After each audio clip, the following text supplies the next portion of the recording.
going to call the Board of, I'm going to say Selectmen. We are the Board of Selectmen of That's Hills. right. The Commissioners, this is October 28th, 2021. Would you please join me in the pledge? And it is 9:04. I pledge allegiance to the flag of the United States of America and to the republic for which it stands, one nation, under God, indivisible, with liberty and justice for all. Thank you very much. Melissa, we have any additions to the agenda? We have one non-public session for hiring so far. That's all that I'm aware of. Okay. Okay. Hold on here, I just want to shut my phones off.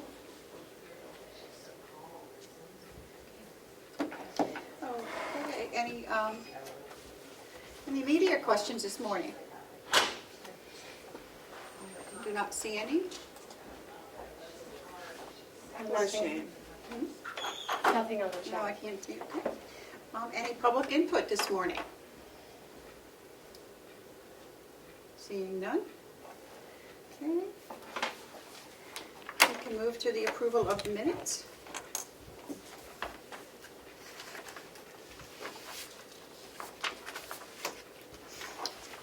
Or would you rather wait for Commissioner Platch to arrive, or do you think, did you have time to read them? I did read them electronically. Okay.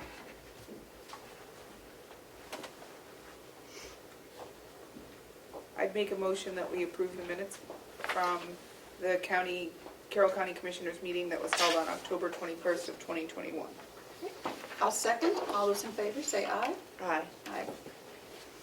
Melissa, do you have a... Yes. Right.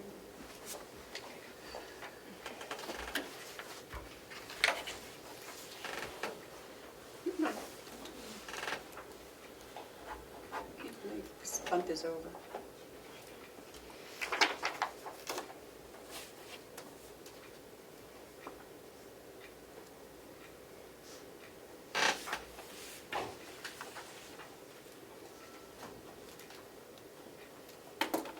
Oops.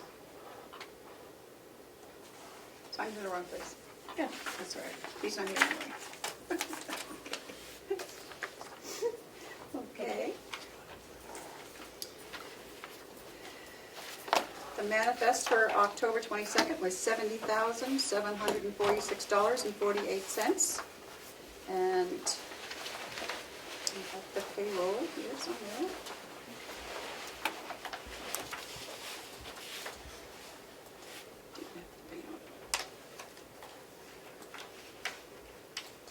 Good morning, Mr. Treasurer. Good morning, Madam Chair.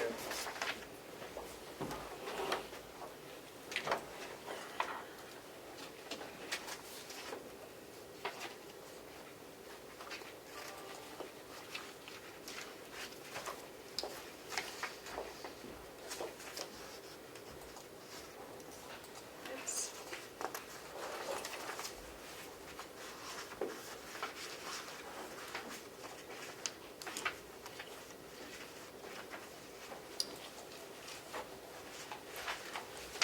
I did have the payroll.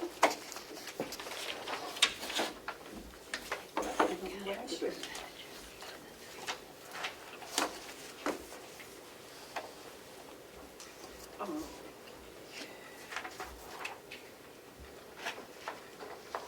So, I don't seem to have it. I thought I did.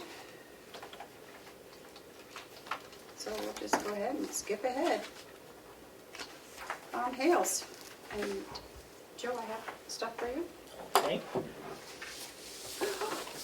Good, perfect. Would have been a perfect putt.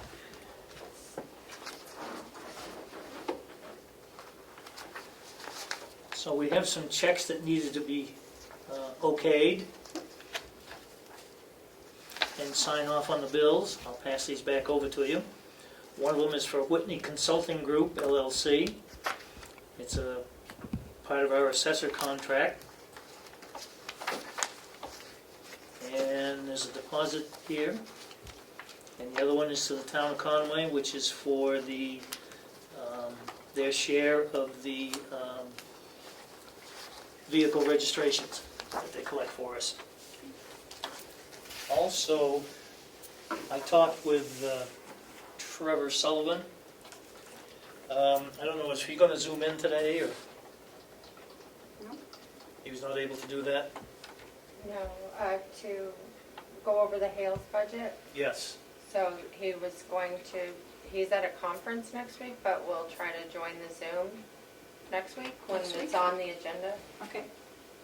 Okay, because 2 or 3 items that they had. One was the budget,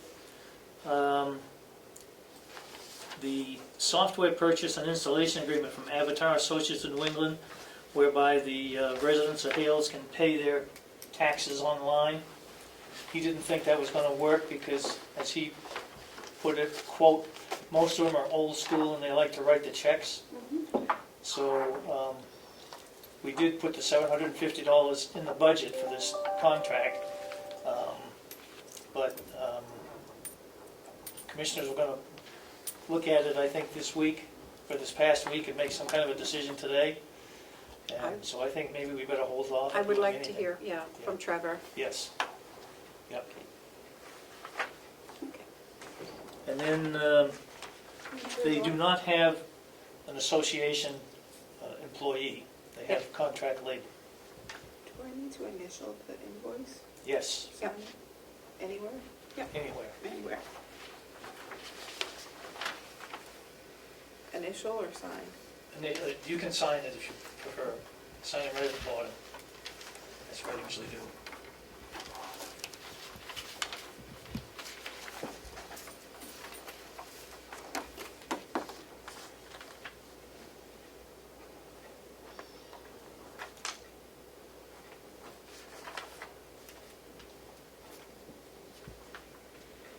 And then you have to vote to authorize me to sign those checks.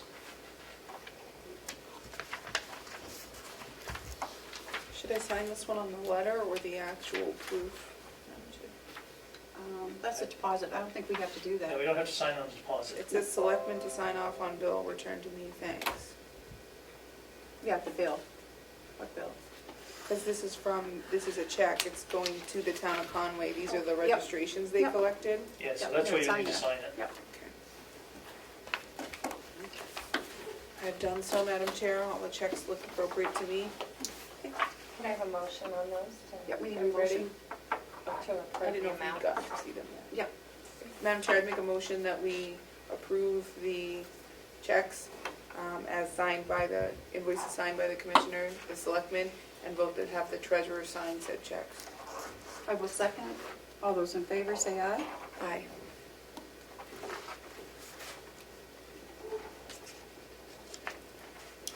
Commissioner McCarthy, I didn't hear you say aye. I said aye.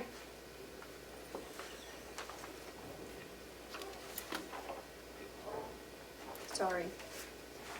Okay, here you go, Joe. It goes back to you. Yep.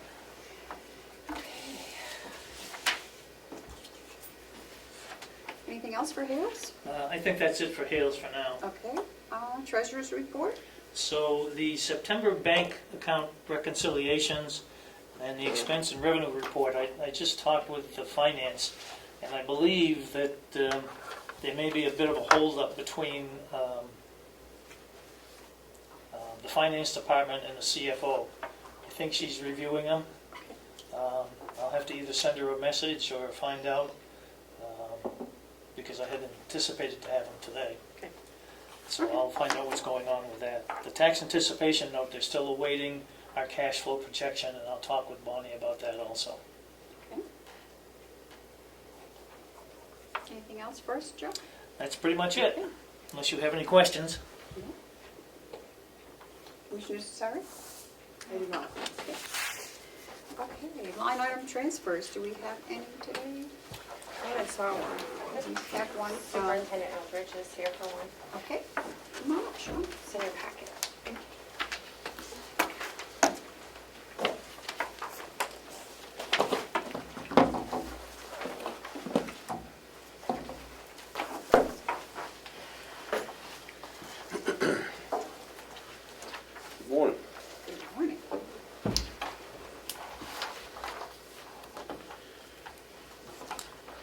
before you this morning for requested line transfers. Looking to move 7 lines all into one line, which will go individually.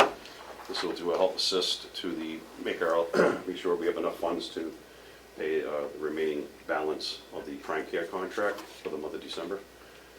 As of right now, there's a small shortage of roughly $25,000. So I'm looking to move between 7 lines, a total of $29,400. And the lines that I'll be moving from will be the 024 line, which is legal fees. Looking to transfer $1,800 from that line. And then our 027 line, which is mental health, looking at moving $12,000 from that line. Our academy line, the 030, looking at moving $1,200. 067 advertising line, looking at moving $900. Our inmate laundry expenses, the 069 line is $1,500. The 028 inmate program line, we're looking to move $10,000. And lastly, the line 096, which is our less lethal equipment, looking at moving to $2,000. So all total to be $29,400, and moving those into our 025 line, which again is our medical services line, which is our currently our prime care contract. Currently, there's $24,987.55 in there. And the sum for the month of November will be $49,954. That'll be owed in December. Excuse me, I just said November, I meant December. So there'll be a current shortfall of roughly $25,000. So I'm looking at moving the $29,400. There's a little extra there just in case there's any added cost that I'm not aware of. I'm not anticipating anything, but so that's what I come before you today with. Madam Chair, Yes. what is the transfer number, 2021 dash? Oh, I'm sorry. 02? Yes. Okay, thank you. I apologize. I read that. So I'm assuming that you don't expect to need any of this money in any of these lines that No. you're taking it from? No.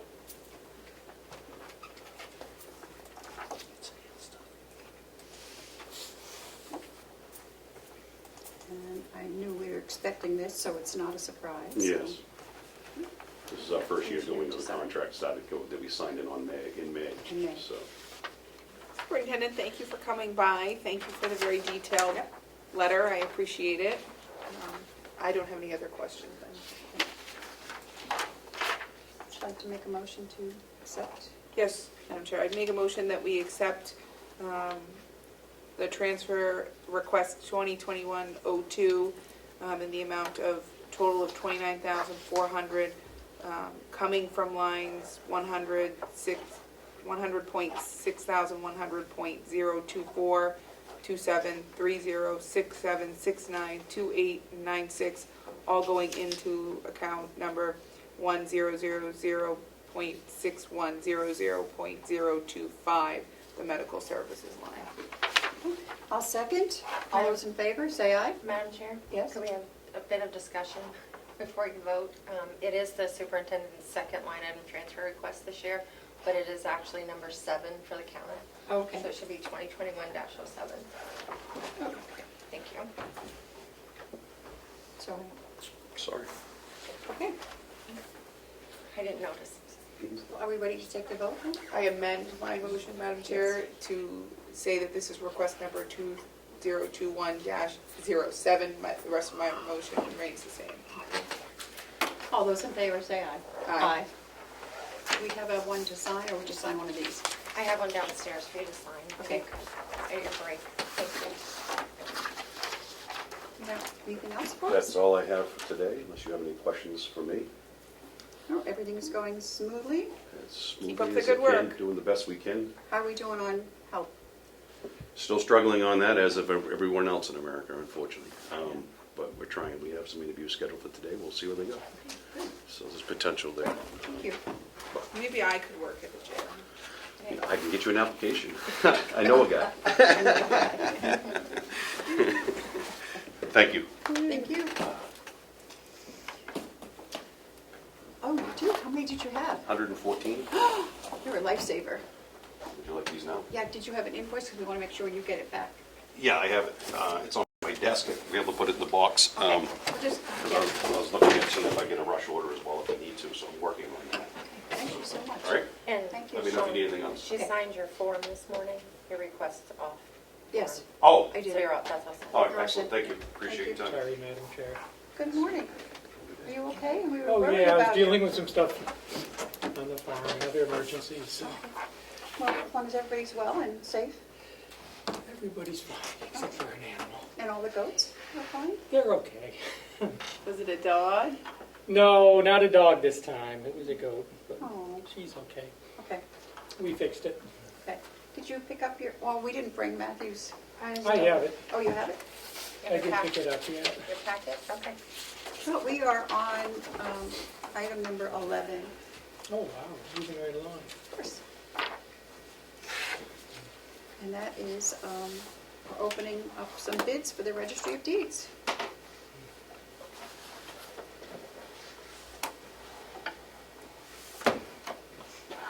Three, four. Oh, okay.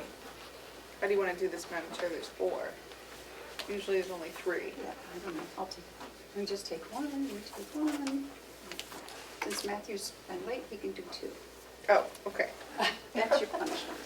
I love opening things. I know, so, Are we ready? yeah, Can we Oh, open? I just opened mine. it's okay, yeah, we can Jumped the open. gun.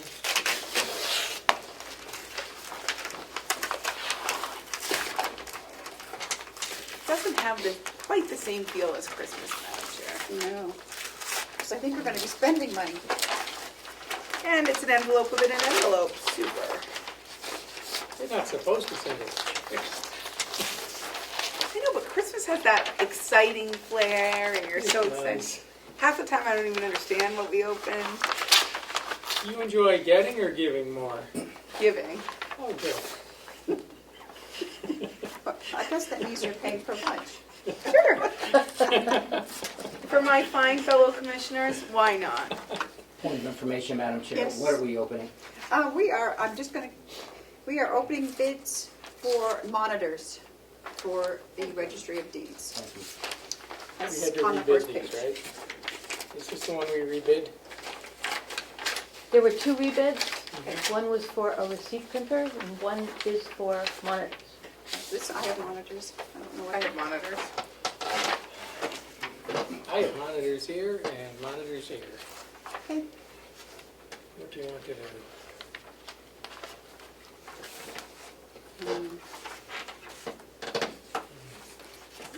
Commissioner Sorry, you want to start with yours? Yes, Madam Chair. I have a bid for monitors from Howard Technology Solutions, 36 Howard Drive in Ellsville, Mississippi, maybe? MS, Missouri? One of those Midwestern states that starts with an M. Mississippi. Thank you. And it looks like for 15 monitors, resolution 1,920 by 1,200, for 15 of those with a screen size of 26 to 27 inches and 7 with a screen size of 24, HDI input and 26 to 27 inch monitors needed to be mounted. The RFP indicates that the total would be $6,205. I have one from Gov Connection Inc. in Merrimack, New Hampshire. And it looks like for a quantity of 15 for 27-inch monitors and 7 24-inch monitors. The total price would be $4,015.02. No shipping and handling, so that's what I have. I have 2. Okay. One is from Hypertech Direct, and it is for, let's see, looks like it's the same. The 27-inch, 15 of them, and then 7 of the 24-inch. Shipping is free, no tax. Total is $4,453.31. Pretty close? Is that pretty good? Am I ahead? No. Then I have one from TB&A Hospital Television, Inc. from Amherst, New York. I know Amherst. I grew up right near there. Just a little trivia. So they, and hospital television, they must provide to hospitals? I don't know, I'm wondering. Also for the 15, 27-inch LG monitor, 7, 24-inch LG monitor. Shipping and handling is $550. The total is $8,808. Okay. That seems a little bit higher than some of the others. Yeah, just a little. So Maybe they're televisions as well as monitors. maybe they're just used to hospitals. I suggest we give these back to the registrar and Are they all LGs? she can, The LG. So they specify an LG monitor. So. Mine specifies Dell. Okay. Mine's not an LG. Thank you. So there are some differences. I will take them and review them and hopefully entertain another moment or two at the end of your day today to So make a decision. make a decision. These should be pretty straightforward. Yeah. That'd be terrific. May I speak with you about the bids that were not received? sure. Of course. We reposted the RFP for a receipt printer, check endorser machine. Second time, it turns out that I can only buy them used. They're obsolete piece of equipment. I've looked into whether or not I need the check endorser part with our bank, and because our banking check reader automatically puts some coding into the machine when it sends it over the wires, I don't need that. So I've looked into and purchased personally one little, just simple receipt printer for a quarter of the cost of this big machine. And we tried it out. The coder for the software programmer got it to work. So our intent is to purchase those instead. So I have prepared an RFP. These machines, I'm asking for a reimbursement for the one I purchased because we're going to keep it now. These machines are $230.75 on Amazon. If you want me to go out to RFP, I can. And I've prepared one. If you don't mind, I could just purchase them from Amazon. How many? We need 4 more. And the other machines were over $1,000 a piece. So this is a different solution. It is less expensive, and the machine that I did get is quite, it's sturdy. It looks like it'll last for a while.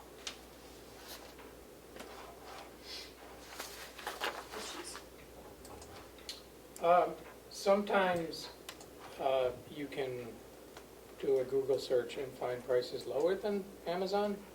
Correct. Sometimes you can't. Do you think Amazon is the best way to go? I do. Okay. I don't have a problem. Okay. Commissioner Desai? I don't have to do that one too. Okay. Shall we It's a small take a enough vote? amount. Is it small enough amount? I would make a motion that we authorize the registrar to go ahead with that purchase.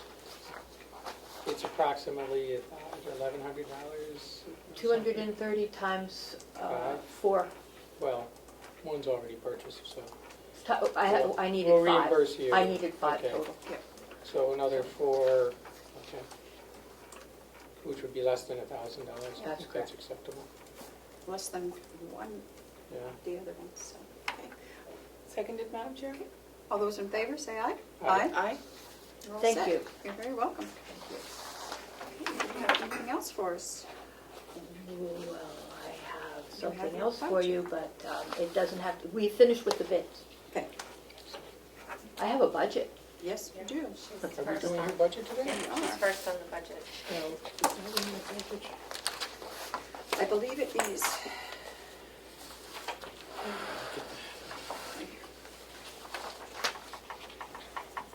Would you like to go right into the budget discussion? Yep.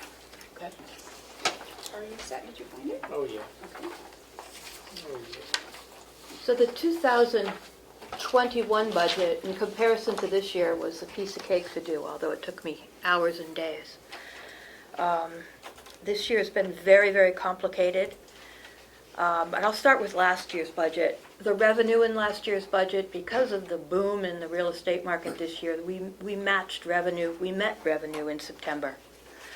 So there's not a problem with that revenue projection for the current year. For the next year, it all depends on whether or not the boom continues on. I have, the expenditures for this current year have been in flux all year primarily because of the knowledge that we will be switching vendors for our land records management program. I've wanted to use the supplies to draw them down because we were purchasing all our new equipment. Haven't wanted to spend the money that we would to enhance the current system. So you'll notice that as of August 31st, our expenditures were quite low. We are in the midst of purchasing equipment with the equipment account for next year. And so I think that some of the supplies that we will be purchasing this quarter will funnel into the latter part of the budget for 2021. So I've given you a number of things. I've given you our revenue budget. Let's start with that. It has color.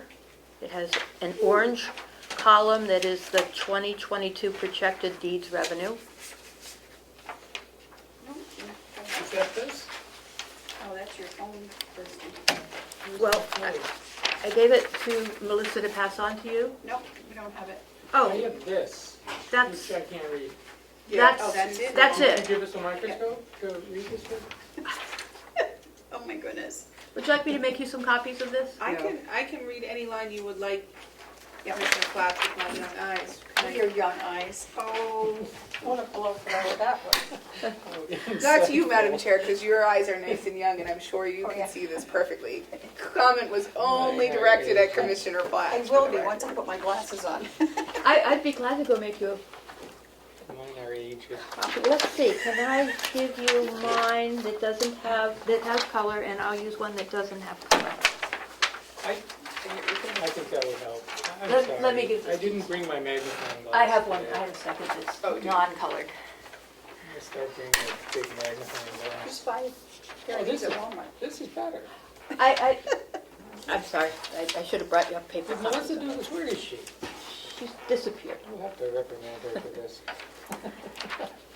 So, like I said, the first 9 months of 2021 were exceptional. And the formula that we have traditionally used and that the other registers of deeds use, that formula relies on the first 9 months. If the economy stagnates and doesn't continue on with what we're doing, then this current budget that's projected will be over budgeted. If we continue on as we have the past year, we'll be fine, because it takes the first 9 months of the year, it divides those 9 months, and then you multiply that answer, divide the 9 months by 9, you get a 1 month average, and then you multiply it by 12. So you project the first 9 months into the full year. And so that increases the revenue budget from currently $1,053,000 to $1,352,000. I hesitate to not use the formula because it's a standard thing. So my budget for 2022 is cautiously projected to be $1,352,587. So you're projecting, I'm sorry, may I, Madam Chair? Yes. A $300,000, Increase. 30% increase approximately. Approximately 30% more revenue next year. And 2021 was a banner Banner year. year. Are there, I mean,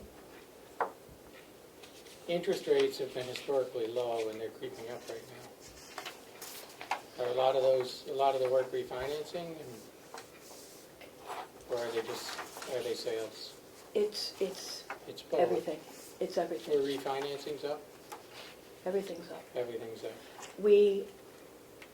Last year, the total number of transactions, the docket count, was 16,313. So far, no, it was 16,787, I'm sorry. So far this year, we're at 16,313. Now that's the number of transactions. What usually I give you on these charts is the money that comes in. But the number of transactions to date equals all of last year. And We're the just- revenue today equals, The revenue to date, gross revenue or county revenue? the growth, do both. The gross revenue. Okay. The gross revenue last year for the whole of the year, do I have that right here?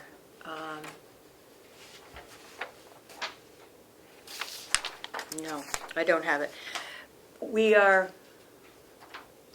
almost at the gross revenue for the whole of the year last year. We're at approximately almost 13 million right now. For the county revenue, I can tell you that exactly. Last year at this time, we were at 935,100, October, November, December, yep, 935,148 last year. This year we're at 1,189,405. That's as of last night. And last year was kind of a banner year, Last year was a very good year. largely because of the last few months of last year. Did a lot of- Always the last 3 months of the year are the biggest. So for instance, January of 2020 was $62,000 to the county. December of 2020 was, well, the monthly part was 132,742. And the formula, 9 months, the first 9 months. no, but where's it from? Who created the formula? It's been used since I've known about what the registries are doing, since probably... Do all registries use the same formula? I can't answer that because every registrar does her own budget according to her own desires. I do know that most of them use it to start their budget process, and then it could get modified by my level at first level, your level at the next level, and then the delegation finally. Do you think it's okay for the delegation to change the revenue line?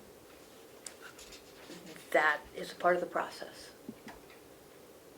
I project, Let's see where in the statute they get that authority. they're the ultimate approver of the budget. They approve the budget. Yeah. I don't think they can adjust the revenue line. I don't I know. don't think the statute gives them that authority. Okay, Madam Chair, Yes. I think we should be cautious about projecting an increase after a banner year. This is a 30% increase. But, that's just, I think we need to be cautious.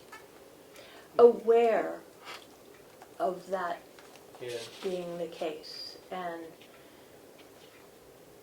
if the revenue's not coming in, our expenditures will not be as high as well.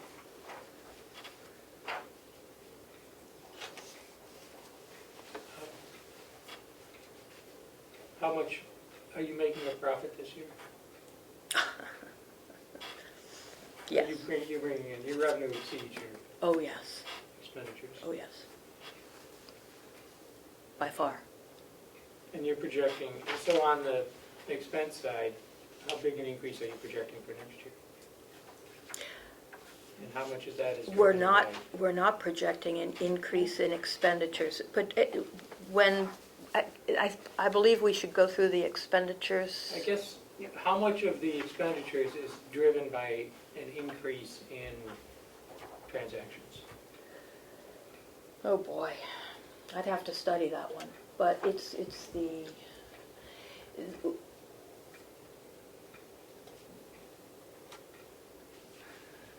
I can't answer that off the cuff. It's just that recent history shows us that the delegation could have a tendency to inflate revenues. And we don't want to do that. We don't. Because then we have an artificial expectation. So, You're actually decreasing your budget by a considerable amount, You're correct. and that's mostly because we're buying our own equipment. Helps us. quite a Would bit. you like to look at the expenditure portion of the budget? Yeah. In detail? I think it will be, it might answer Yes, please. some of your questions, Commissioner Flash. okay. So, do you have in front of you the two-columned budget that, Oh, I do, yes. yep, I have I that right think here. it would move you to pull that one That's out. Yep, I have that. Very legible too. Yep, I like it.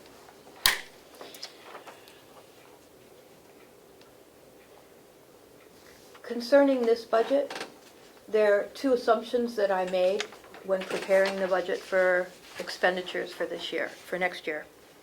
One is that it does not include any funding of employee-earned liabilities. If one of our employees were to leave, they have earned certain benefits that would have to be paid out to them. And I believe last year there was an effort to put into the budget elsewhere a fund to take care of that. And so I'm counting on that being elsewhere because I have no money in my budget for any of my staff if they were to leave. Madam Chair, can I ask a question about that? Yes, Is that in the budget elsewhere?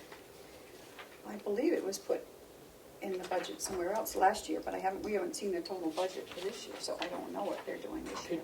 And would you be able to come up with a number that we should, I mean, I don't care if it's in your budget or elsewhere. We need to look at the number, the potential liability, and make sure it's covered somewhere, I would think. Make sure we have a contingency to pay for that. My understanding is that last year, and you may be able to answer this question, that there were, I was just explaining that my budget is made up of two assumptions. One is that there were not funds in my budget for employee-earned liabilities, because I understood that last year there was a fund that was started and that was to be added to over the years to take care of any of these situations that might arise. And was that fund created in the current budget? It's in the 2021 budget. It's accrued liabilities in the special fees and services budget. So if there's a large payout, we do a transfer. The commissioners did a transfer this year for the county attorney when she had that situation from that fund. So there is a contingency set aside. I believe it, with the caveat that it has to be approved by the delegation as well. To do a transfer. Yeah. And would these liabilities be for accrued vacation time? Or Yes. something else? Yeah. I'd appreciate it if we can get a handle on it and just give us some numbers. Last year I presented 3 budgets to the board, and they included the full amounts for all the staff that I projected, and then a hypothetical would have one left, and it was decided that get it all out of our budget, because you don't know, and I don't anticipate anyone leaving, but you never know when that proverbial bus is going to come along, and No, and we might want to, we're looking at policies about accrued vacation time too. And if we do change, we might look at paying some out. So it'd be good to know the numbers. I'd be glad to get that for you. We could probably just have Ruby run, right? I think that would be the way to go. I think that, yeah, what, Okay. and ask Ruby, because she can do it for the whole See, that's town. why you're the chairperson. Chris did it, Chris. Chris can do Sucking it? up because he was late. Practical. He has access. Well, I will ask our HR person Yeah. to do that for the whole county. Yeah, might as well, Might as countywide. well, Yeah, yeah.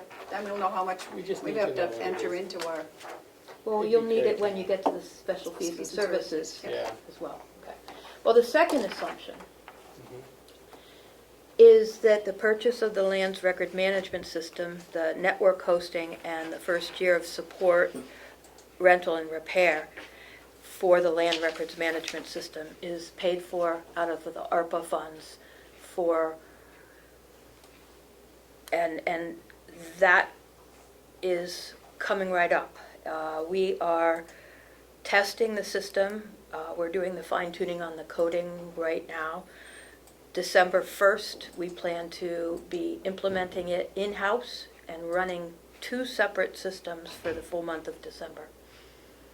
The current system continuing with what the people interface with, and the new system in-house to work out all the little bugs that might be there. January 1st is our countdown. yes, it's our online date. And this, we have applied to you to have this paid for through ARPA, and the first payment will be due January 1st. The money for this is not included in this budget. If you recall, over the past summer, I gave you a comparison of the current system versus the new system, what the cost of purchasing the equipment. This is a cost analysis of switching systems. And the column on the right-hand side, the Fiddler LRMS Land Records Management System, is what the cost would be if we did not switch systems, if January 1st things go awry. I don't anticipate that happening. So the contracted equipment and services line, $12,900, is what I anticipate the cost to be for the first year.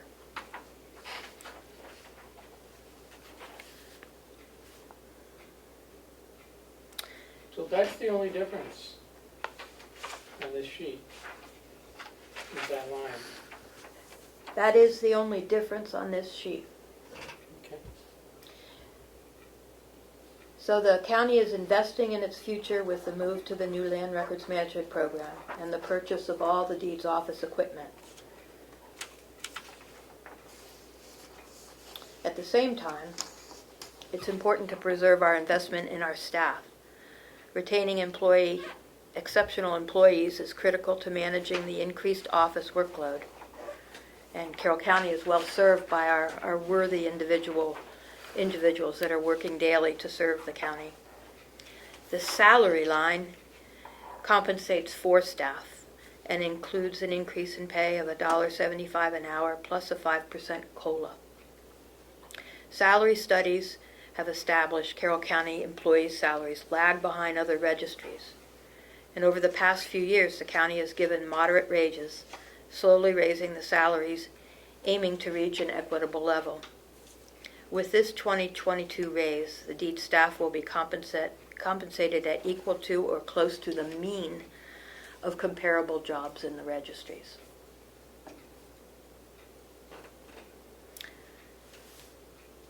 So those are the 2 items that have made major changes. The other items are Social Security, retirement, and Medicare. They're all based on the salary.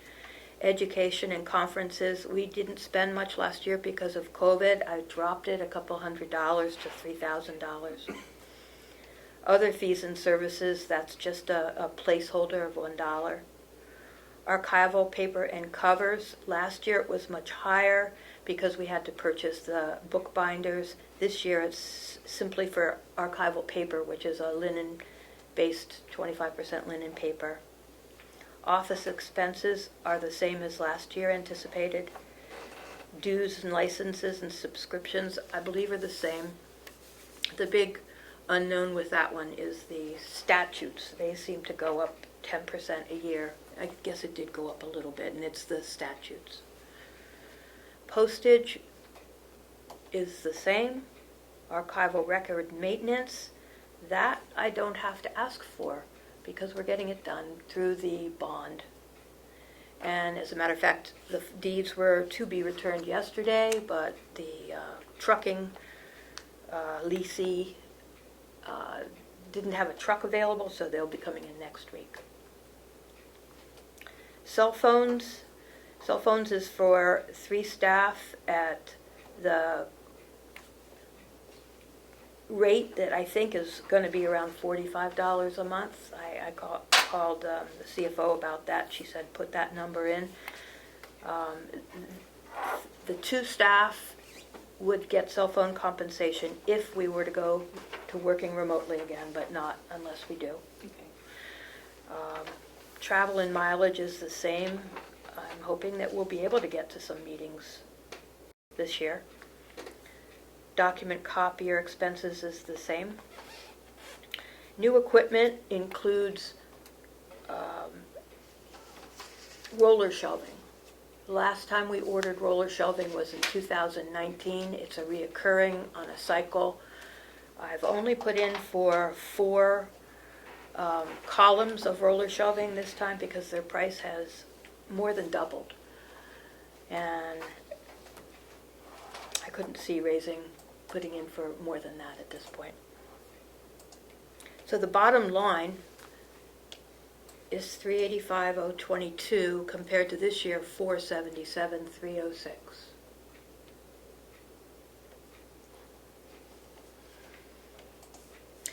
Next year, the year after. So the ARPA funds will purchase the program and will pay for 1 year's worth of our network hosting and cybersecurity and backup and service and maintenance. But next year, the funds will look different with this new program. The contract, which I'm in the midst of reviewing right now, which I think will need to get reviewed by a contract attorney. The contract will be that we purchase the program come January 1. We pay out for that over with the ARPA funds. And then in the following years, we have a maintenance lease arrangement where we pay $27,500 a year for keeping it up to date, all the software support that we need with it in the office. So instead of having this fiddler contract with 100,000 plus based on docket count, based on, well, you can see the items. We will have much less in the future of a contract equipment and services line.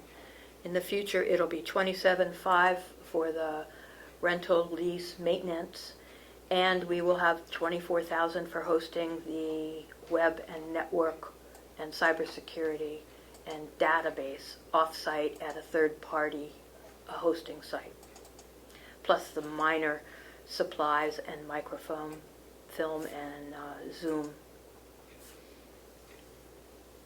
In the long run, the cost analysis, we're going to be paying for it very quickly. This one here.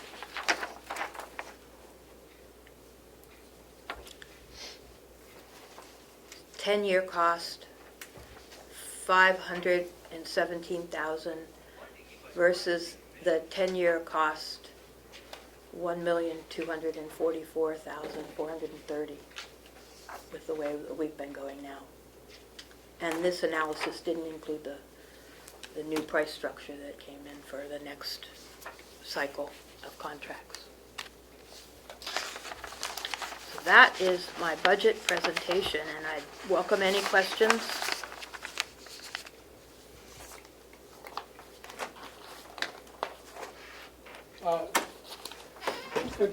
I'd like, if I could, I'd like to see a breakdown of salary by person, see where we are for each one. Okay, here we are. I don't need to go to a publicly.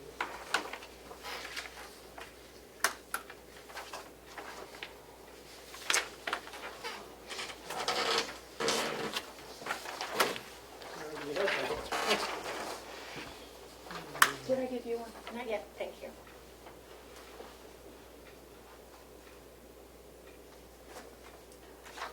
So the orange column on the right-hand side that goes down to the total 222,42558 would be the 2022 budget amount. Okay. That does not include me. I am a separate line item. Sure. And the 21, where would that be? On the left, it says current annual wages. Right on the left of the orange, right here. Okay. So it would be 3/4 of a year with a raise, 1/4 of a year, January, February, and March at the current rate. That's traditionally how the county has, They get their raises and they get their raises after the budget is finalized. take them first.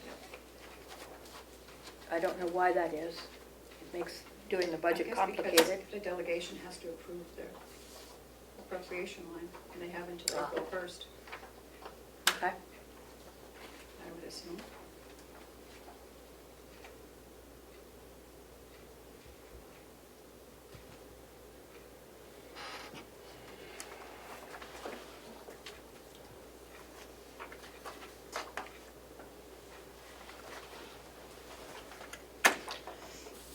As you're aware, we had 6 employees at the deeds office when I came on board.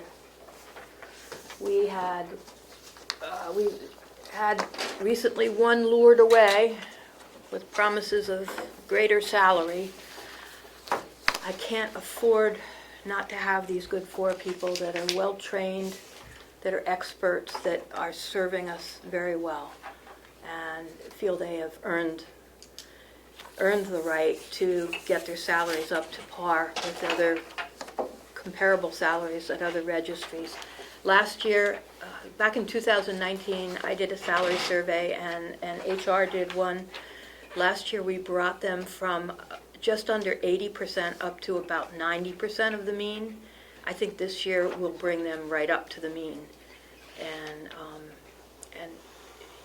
that's not figuring in what other counties are doing. But The cost of the health insurance is not included in this at this point? no, that was taken out of our budget back It's for 2-3 years ago.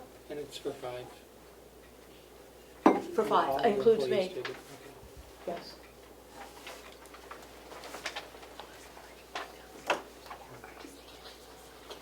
Are you kidding me? Sorry.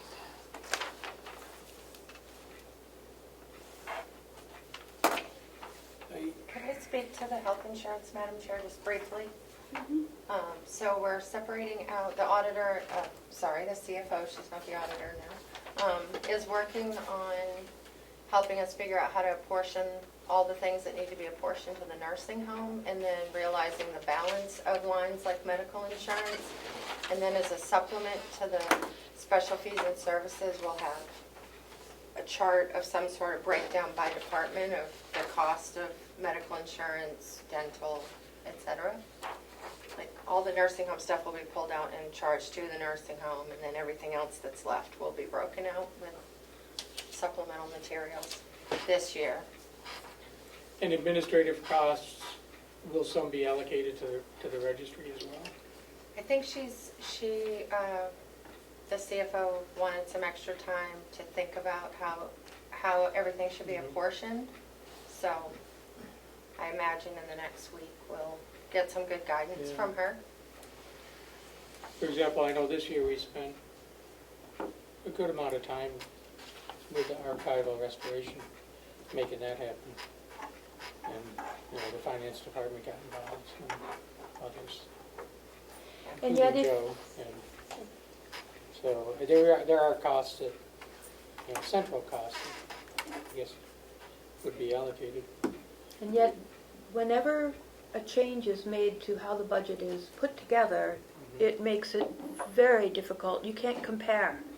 You can't compare to years prior, which makes it difficult to do planning. For instance, it used to have health care in the budget, and you look at those numbers, and the budgets were extraordinarily high, and I can see why that's not in there, because it's a benefit that really shouldn't be looked at when you're preparing what's going to cost to run the office. It's the overhead. It's part of the cost of an employee. It's like the building. It's- How are you going to it's run the all- office without the building? And so we should allocate a portion of the building costs to each department, and a portion of the electric and the utilities to each department. It should all be included, and it should stay that way. Nobody should take it out to, it makes it look as if the department does not cost what it actually costs. True. And so it's difficult to do a real assessment. Either way, when things change, you're right. It makes the comparison more difficult. And they change every day, and they change every year, and they change whenever the managers change. Yeah. Yep. But the way it should be, it's a line item budget, and all the costs should be reflected in the department budget. That's how it should be. If, Based on square footage that you use? we'll get into that when we figure it all out. We don't have to sort it out now. I guess it's not all happening this year, Madam Chair. I don't think so. I think that Bonnie There's wanted not the enough time. budget process to be what we're used to until she can get in there and Yeah. do some work on it for the It next might be a year. good year to change So- for the registry, because, with the savings we're going to see. Commissioner Tesari, you have any questions? How about the salary, Madam Chair? Okay. I'm wondering on postage, if you had heard that we got a new postage meter. I heard we were going to get one. I believe it's downstairs, isn't it? I don't know if it's come in yet or not. Oh, I thought that box is downstairs. Maybe. It might We be. are. We will be getting one. Right. The registry will have a code, and so you'll be able to see exactly what your postage expenses are, and it's supposed to save on postage because it has a reduced rate.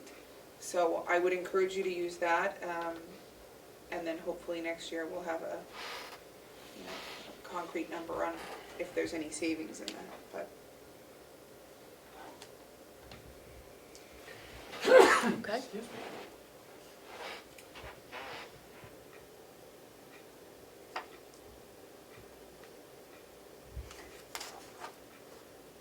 Treasurer, did you have any comments? I haven't seen any You of those haven't seen documents. it? Oh, okay. Can I ask another question, Madam Chair? Yes. I know that you talked a little bit about this, but why does archival paper and covers go down so much? You won't need them?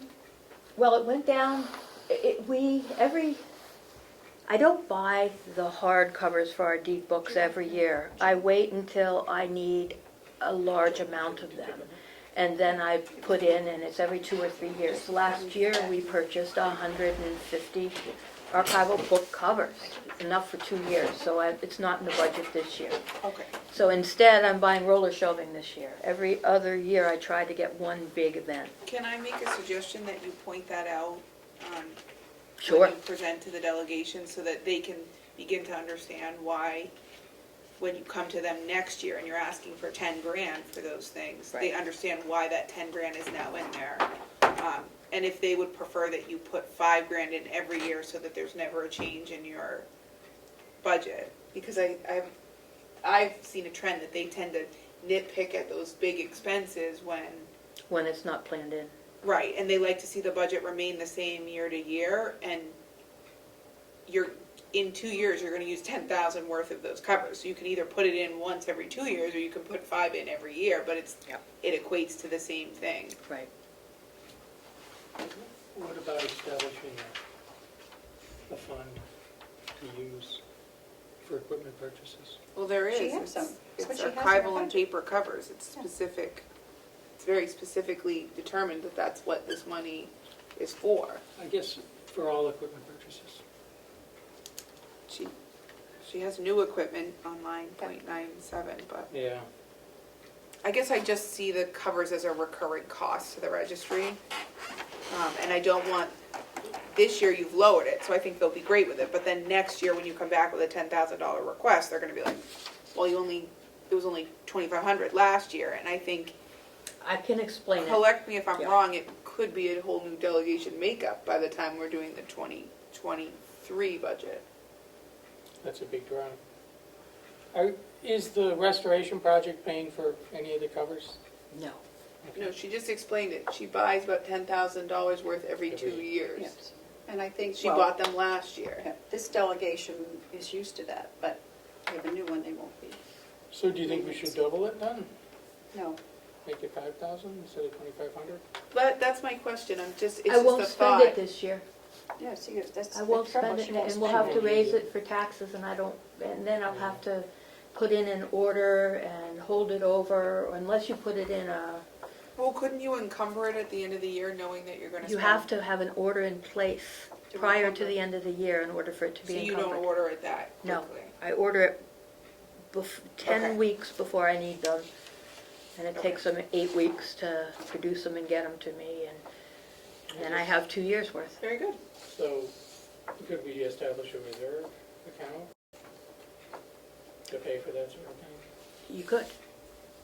And put 5,000 in every year? And then every other year, when you need to make a purchase, the money would be there. Joe? Madam Chair, if I may, Yes. it seems to me that the delegation is deadly set against any reserve type Reserve accounts accounts. because it's taxpayers' dollars we're setting aside. Yeah. While it makes sense to do that, that may be a tougher sell. Just be aware of that. It has been. I mean, I guess the every 2-year system is the way you have to do it. I hope that everybody watching and everybody talking about the budget is recognizing that this year is a low number, but that means next year it will be back to $1,200. And I would hope the registrar would not face criticism the next time she comes up, knowing that this is a recurring expense and we're in a light year. I guess that's my takeaway. Yep. Any further questions? Comments? No? No. Okay. Joe? Yes, thank you, Madam Chair. If I may, just a couple of quick questions. On the retirement expense, Yes. that's showing a substantial increase. Sorry. In fact, it's about 17%, so I'm curious, is somebody retiring? The retirement expense includes me, whereas I'm not included in the, 21 budget? the retirement expense is 14.06% of all payroll. The 222 number does not include me. No, I'm not talking about the salaries, I'm talking about item .013, retirement expense. It's gone from $33,087 to $39,785. Last year, the retirement expense for the first 6 months was 12%. This year, it's 14% for the whole time. 14.06. It went up considerable last year. It did. It's a big jump, statutory.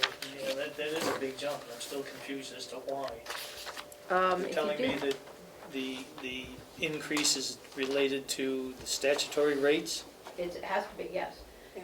So. We're obligated to pay into the Right. retirement. Yeah. Yes, if you look at this chart, the retirement, look right, did you get a copy of this? You didn't? Nope, I didn't get a copy of Thank anything. you. Sorry, Joe. It's the Thank right-hand you. column on that. Mm-hmm. That's how it breaks out.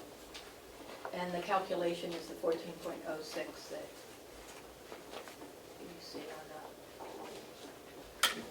oh, I have another copy. I just sent, if I might, I just gave him the New Hampshire retirement letter that shows last year's Yeah. rate and this year's rate Yeah. for Fundraiser too. So I guess it is tied to all of that, so that, I guess there's not much that can be done about it. It just Not- seems like an awful big jump, you know, It is. 17% is what I'm figuring, from the 33 to the 39 figure.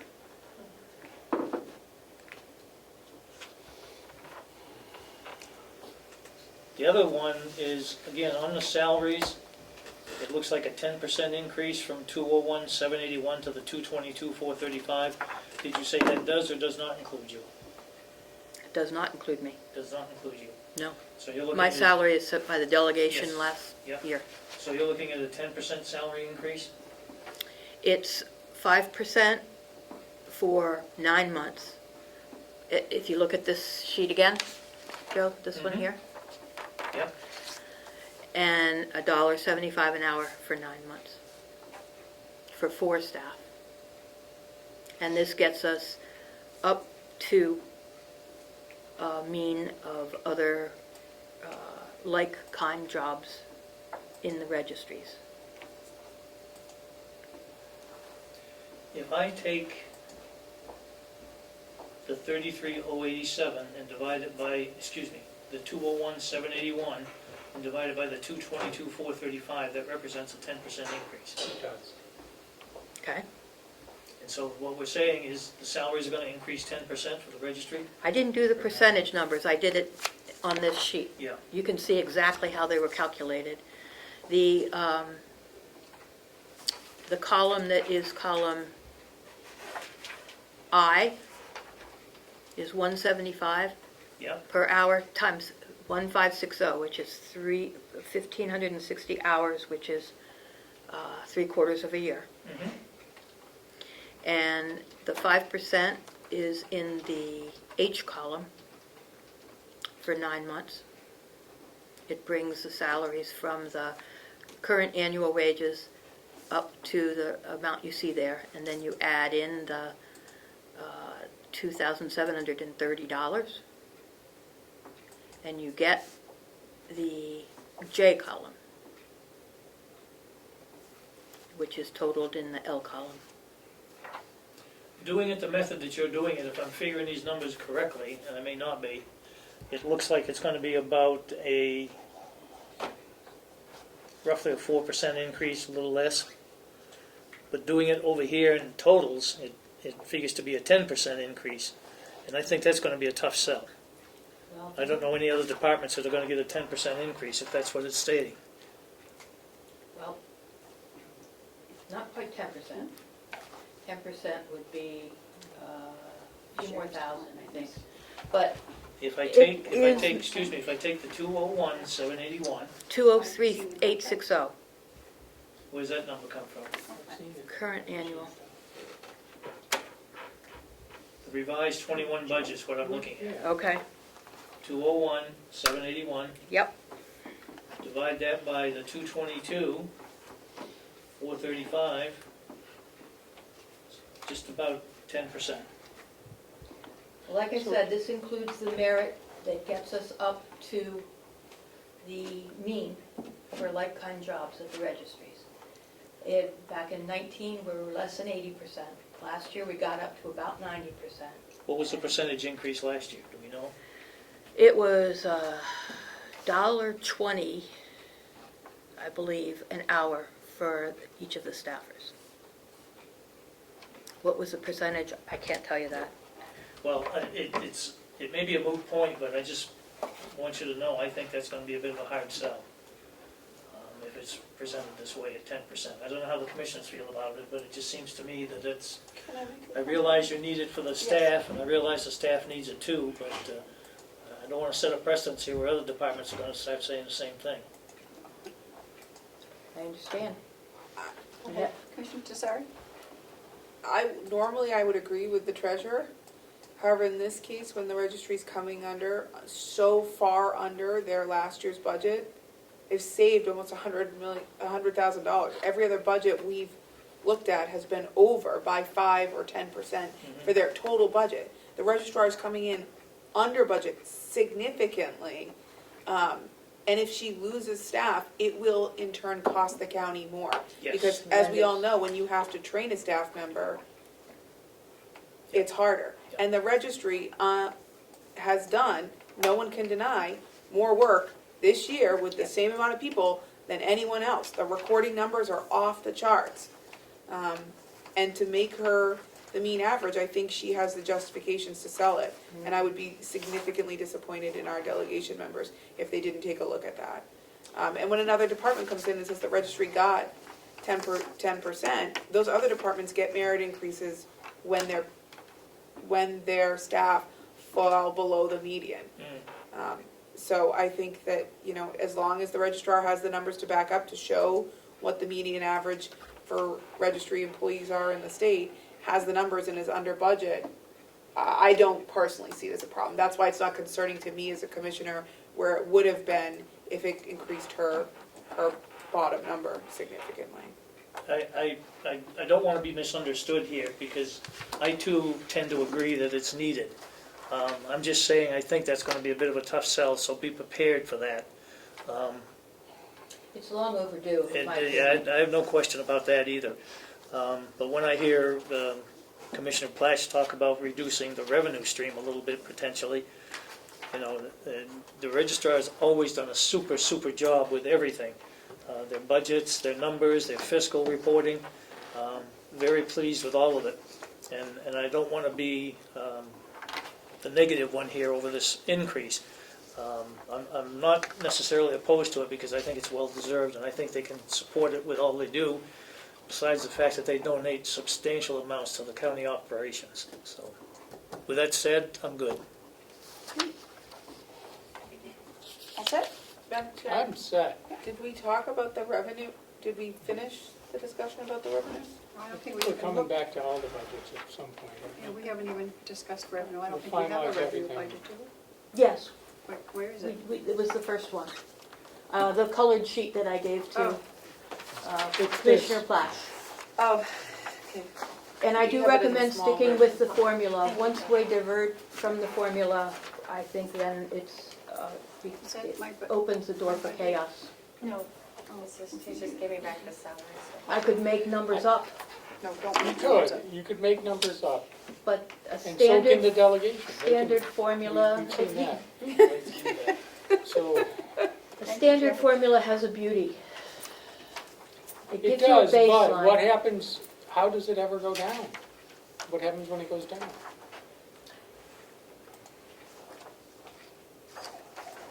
It must have happened to you in the past. I mean, I've seen it happen in the past. yeah, so I've then seen it what happen. happens? And then you deal with it as that time comes. You lower spending. Well, the good news is we are lowering spending. We are. I've planned in this whole, What if we lowered the revenue by the same amount we're lowering spending? I would not recommend that. What if we have another boom year? Then it's gravy. Call that gravy.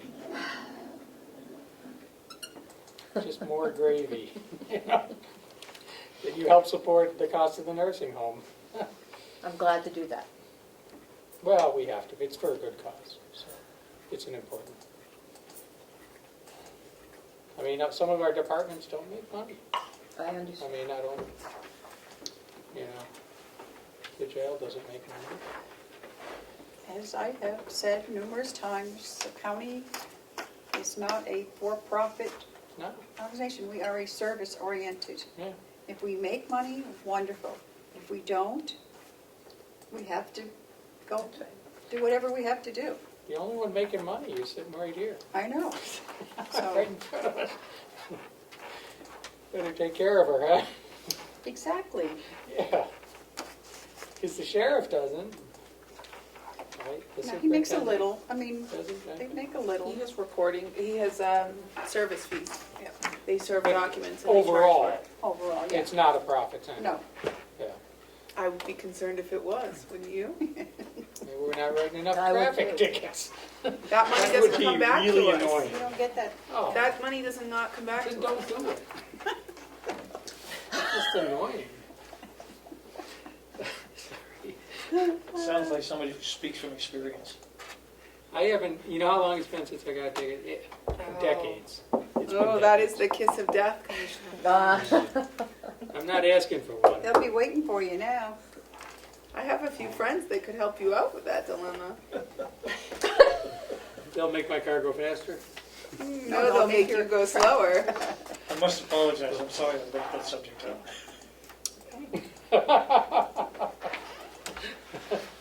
Forgotten about that joke. Yeah. Let's change the subject. Okay, I think, Those are the I think it's a terrific budget. Yep. We're gonna take a look at everything Yep. when everything's over. And you know, so. thank you. Thank you. I am still concerned about 2 banner years in a row. Yeah. I mean, how much more can it go up? Endlessly.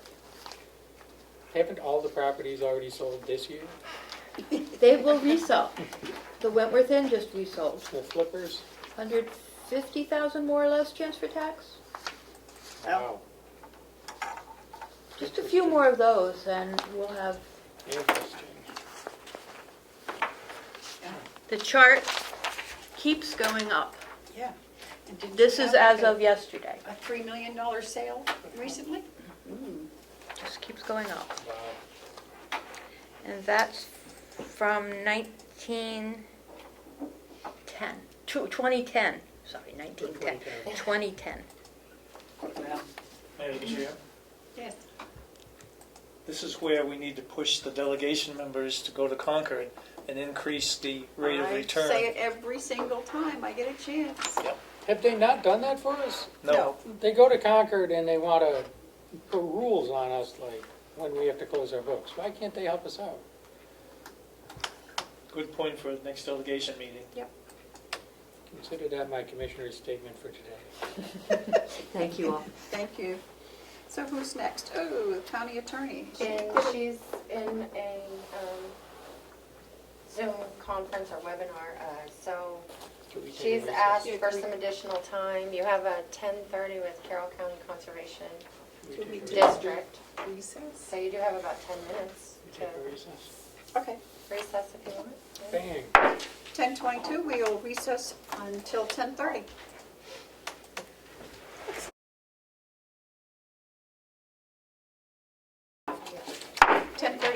We will resume our meeting. And our next is the Carroll County Conservation District.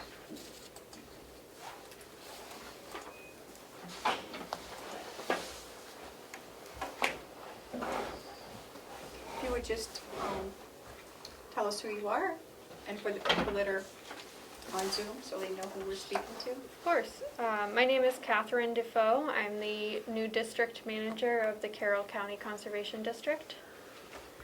Steve Scapicchio, I'm the chair of the Board of Supervisors for the Carroll County Conservation District.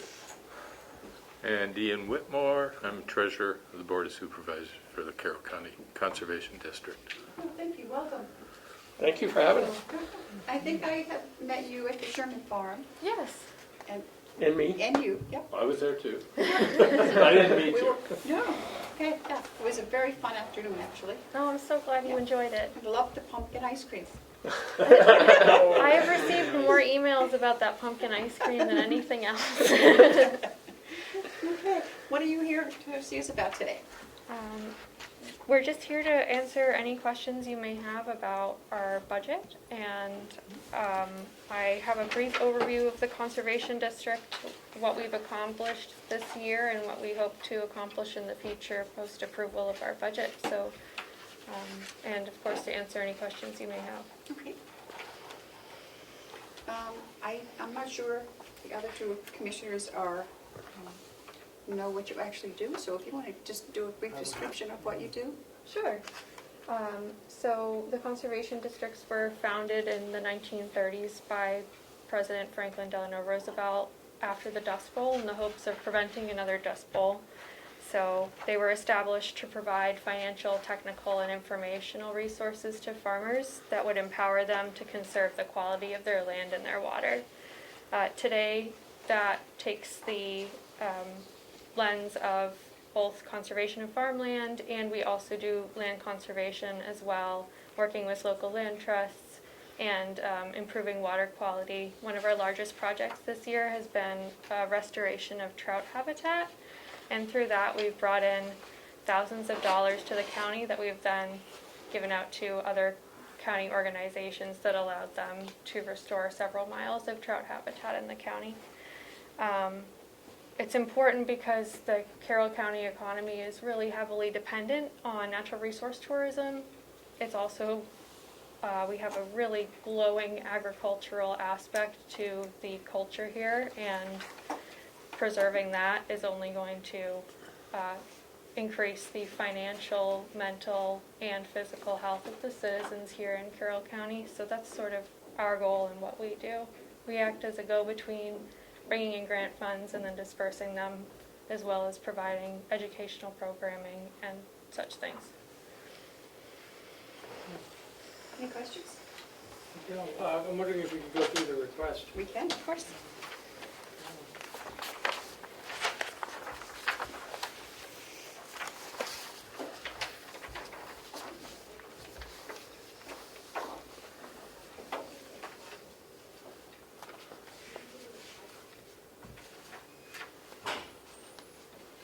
Well, maybe you could just walk us through it. Starting on this page here. Okay.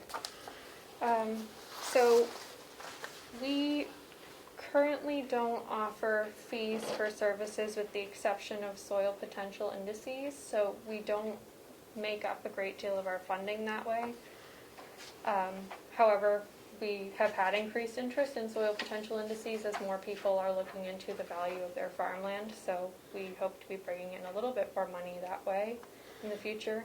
However, we're beginning to structure some educational and fundraising programs that will be fee-based, along with the programs we currently have, which are free. So the goal is to bring in some more funding that way. The Natural Resources Conservation Service does contract with us to do easement monitoring. This year we brought in about $1,200 through easement monitoring. Next year I hope to bring in more, but it just really depends on how much they delegate to us from year to year. You'll notice the county line item has stayed the same, so we're just asking to maintain the amount of money that we were funded with last year. I have a goal of instituting quarterly fundraisers. Upcoming, we hope to have a tree and shrub sale that will then be available in the springtime and people will pick up then. However, increased invasive species makes it difficult for us to import trees and shrubs, so we are looking at other options. We have a goal of increasing our grant funding by at least $5,000. However, I do want to note that the grant funding does not generally cover our operational costs. That is the go-between, where we write a grant that allows another organization to do work to better conservation in Carroll County. So when you see that line item, we don't just have $61,000 in the bank. That's something that we then put back into the Carroll County economy. So do you act as sort of a sponsoring agency for the grant? Yeah. And someone else is doing the day-to-day work? So the theory behind the Conservation Commission is that we act as a go-between between the government and the local people. And the grant. So, Yes. Okay. So you're the responsible agency, but you're not really right. the grant, technically the grantee. Well, Catherine, why We don't do you, what's called grant administration. So we write the grants and then we disperse the funds and make sure, do the reporting to make sure that what we applied to have done has been completed. why don't you explain last year's grant and how it worked as an example, so Matthew can better understand how the process works. We applied to the State Conservation Committee for funding through the Moose Plate Grant. Some of you might be familiar with it. When you buy the moose license plates, the money goes into a fund that funds conservation projects throughout the state. We received about $30,000 for the trout stream restoration, and a very small portion of that went to my administering the grant, but I'd say $28,000 or so went towards the actual restoration of contracting through Tin Mountain Conservation Group, bringing in experts from Fish and Wildlife, and then hiring staff to complete the actual restoration. After that, we did the reporting, went out to the site multiple times throughout the restoration to ensure that the work was actually being done and that it was being done in a timely manner, and then dispersed the payments, did the final reporting, and then sent that back to the Conservation Committee. Yeah. And obviously trout fishing is another key aspect of tourism in the area, and local residents too. Quite enjoy that. And it increases water quality as a whole. It doesn't just increase the habitat for trout. It benefits everyone down the line. Can you talk off the top of your head about those water quality implications? We went through them on the legislative tour, but I don't think Matthew was there. No, he wasn't. I was not, unfortunately. I can speak to some of them, but I'm not a hydrologist. So one of the greatest things that it does is we are adding these woody additions to streams because when colonists settled here, they wanted to clean up the streams, which meant they removed all of the large pieces of wood that had fallen in. Unfortunately, those large pieces of wood created these nice pools for trout larvae to grow in, so kind of a nursery habitat. Without that, the trout larvae are constantly fighting to get into a stable place where they can grow up to be healthy and strong, which is what our fishermen want to see. So we're just adding those back in, or the contracted group is adding those back in. This decreases sedimentation, disrupts the water flow slightly, but in a way that is really beneficial to the species there, and the end result is that it increases macroinvertebrate counts, so the things that the trout eat, and it prevents erosion from coming downstream and then getting into our larger water bodies and larger rivers and streams.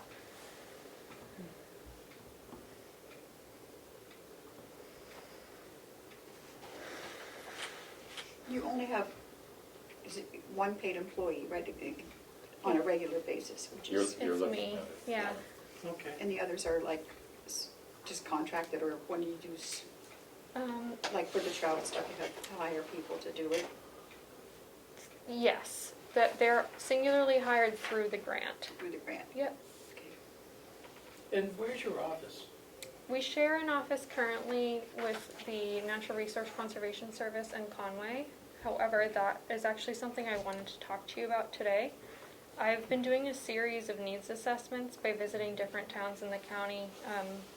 I'm not done yet, but I've been to Wakefield, Wolfboro, Tamworth, Conway, Eaton, and several other towns, and they've expressed concern, especially the towns in southern Carroll County, that I'm sort of up in my high tower in Conway. And many of the other districts have space both in the Natural Resources Conservation Service building and at their county complexes. It just makes it more accessible to folks in other parts of the county, and that's really something that I would like to have, even if it was just one office day a week, so that I could be more available to people. We serve the entire county, not just northern Carroll County, and I want to make that very, very clear. How about an office at the annex? Well, yes, that's what we're, that's what we're trying to get through. I think it'd be a great idea. Yep. Can I ask 4 questions? I think you guys would fit in perfectly because UNH does stuff here, and they would like to have an office or a shared office between them would be great. Yeah. Yes, go ahead. I had 2 things I wanted to talk to you about. One is our greenhouse is sitting unused. The high tower. Yeah, if Yeah. you guys had a use for that, UNH has indicated they won't have a use for it in the fall. Next year they Next will year. not. right, have a use for it. So if you heard of something, we would love to see it in use. I don't think it does any good to anyone sitting there unused. So that was something I just wanted to put a bug in your ear about. The second thing was, Madam Chair had an idea this year that we weren't able to get off the ground. We thought about having some kind of like harvest festival type thing. And I'm wondering if we paired together next year, we could kind of use it for some fundraising efforts and maybe split, if the Conservation District were willing to help us get it off the ground, maybe split the proceeds or the like. But setting up so that people could kind of see what's going on, maybe have hay rides that, you know, that we could do or something, but we would need some like manpower to help us kind of get off the ground. So it was a great idea of Madam Chair's this year, and we weren't able to get it off the ground, so I'd love to see it for next year. And thinking a whole year out, I think it may be easier to make that happen. So if you have any interest in any part of that, let us know. I think it could be a great fundraiser and a great way for people to be involved in the county and build connections. So we had kind of thought like, I don't know, hay rides, apple bobbing, that kind of stuff. So Just to get together with the farmers. On the economic side, exactly. It might be a good opportunity to, as a venue, to showcase our local farms, like Right. Top of the Hill, Sherman, let them John have a Marshall. booth with products. Yeah, I think it would be great. So we weren't able to get it. Madam Chair had that idea in like late August. I know.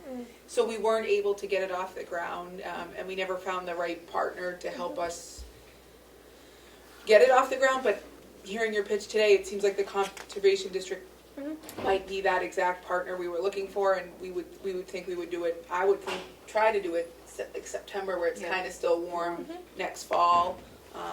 And harvesting Yeah. Right. would be about the same time. Catherine has actually spent a lot of time going around meeting with the various farms. yeah. So she's developing those connections, which could be used to help. And whatever they would want to see have happen to showcase their farms, we could try to take their wants and incorporate them. It was just a great idea that we weren't, it was such a shame that we couldn't make it happen this year, but maybe it's possible for next year. So since you're here and captive, maybe start thinking about it and reach out to Madam Chair with any thoughts or help you think you could gather, but we think that might be a great way to showcase the local farms. Sounds awesome. One of our, And another thing it could showcase, one of the things we do are bird boxes. Oh, Everything from kestrels to bluebirds. We have volunteers who build them and we sell them. Another opportunity to showcase. Have a booth and to sell them. Yeah. one of our most successful programs this year was an apple tasting event that we held Oh, cool. 2 weeks ago now, and it sold out in 2 days. Wow. Wow. We would like to have more than one next year, and this one was in Eaton. We'd love to have one in another part of the county. People were traveling from as far as Massachusetts to come to this event. Really? Cool. So, Yeah, that sounds great. Yeah.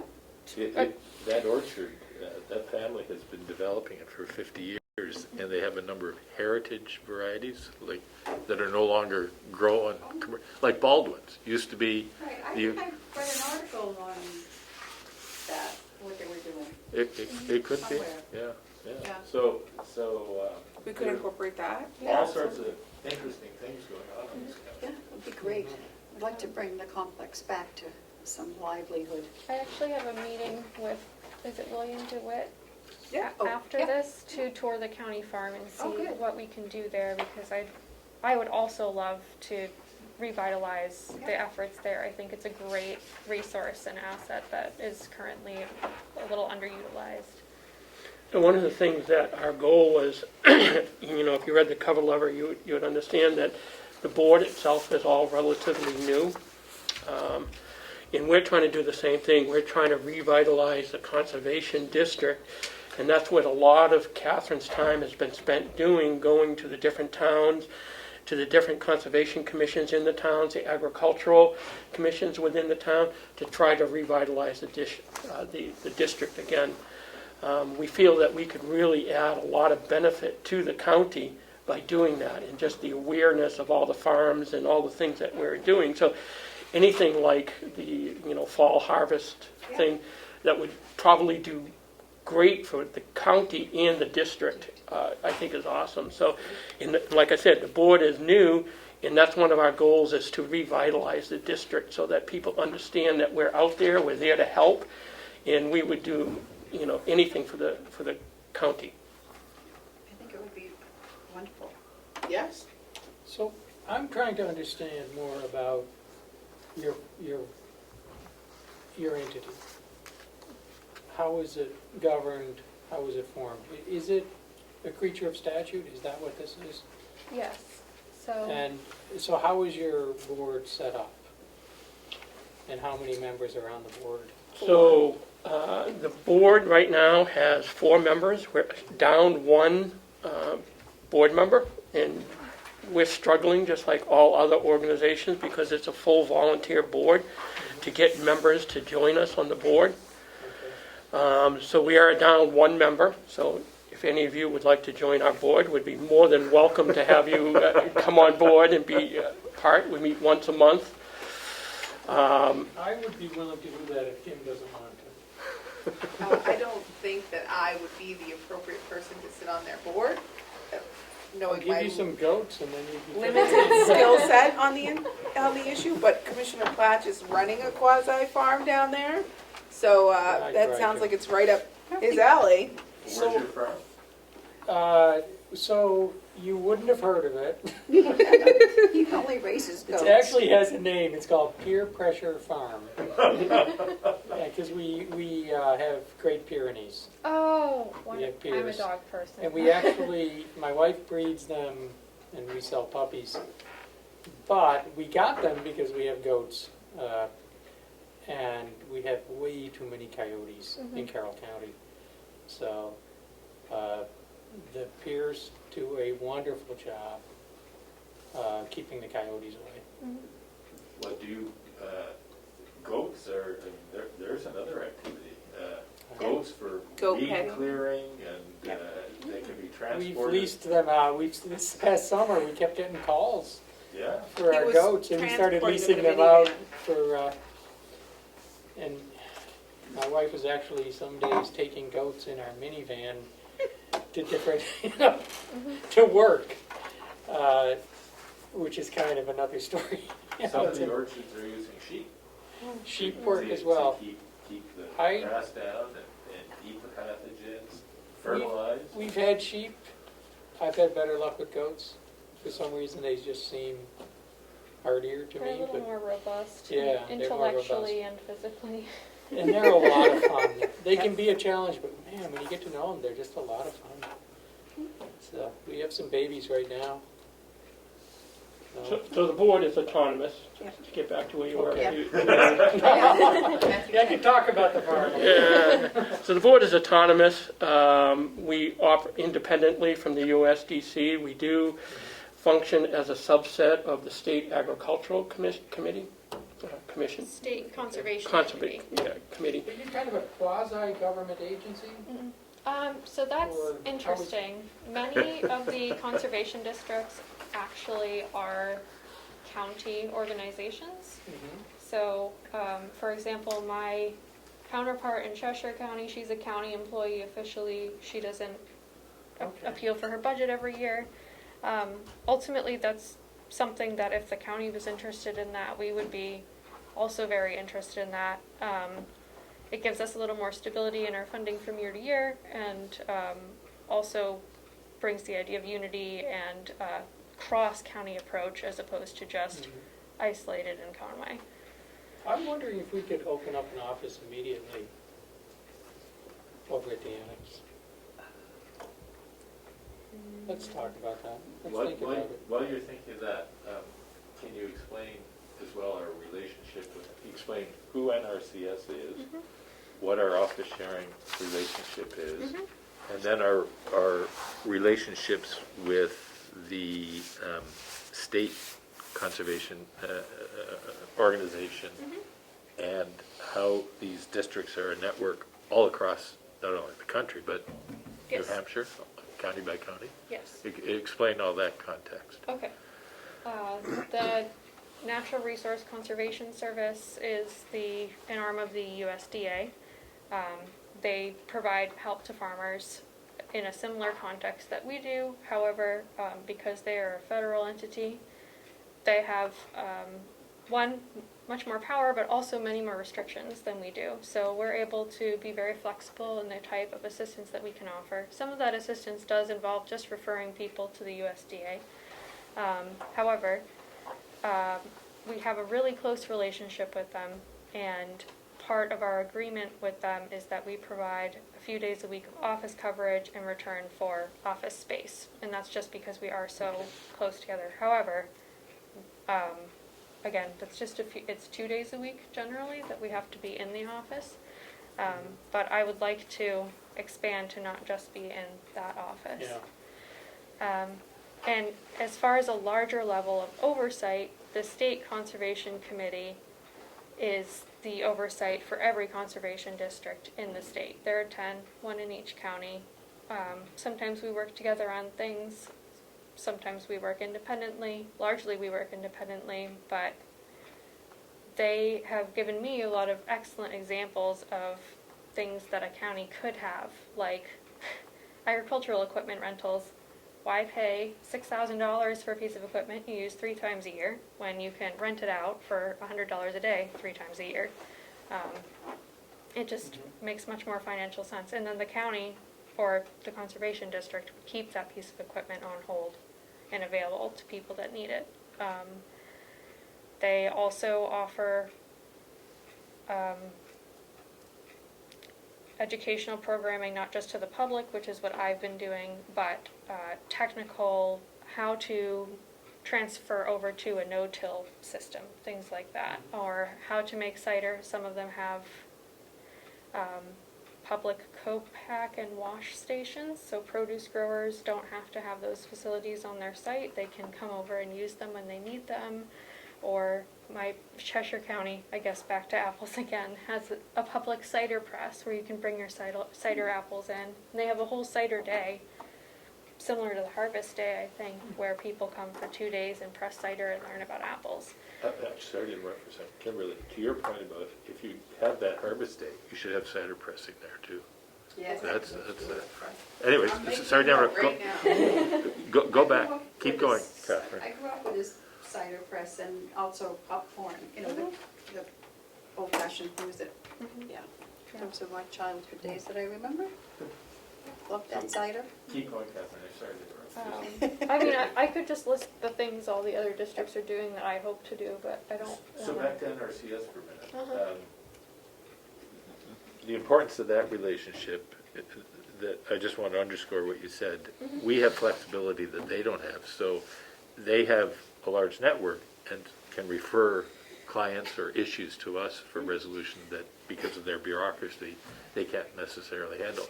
But conversely, we can go to them for deep experience and expertise. And they don't have to apply for grants to fund every little thing. That's, they have, whenever the farm bill is passed, that's their budget, and so their process is different than ours, and they have a lot more financial resources at their disposal generally.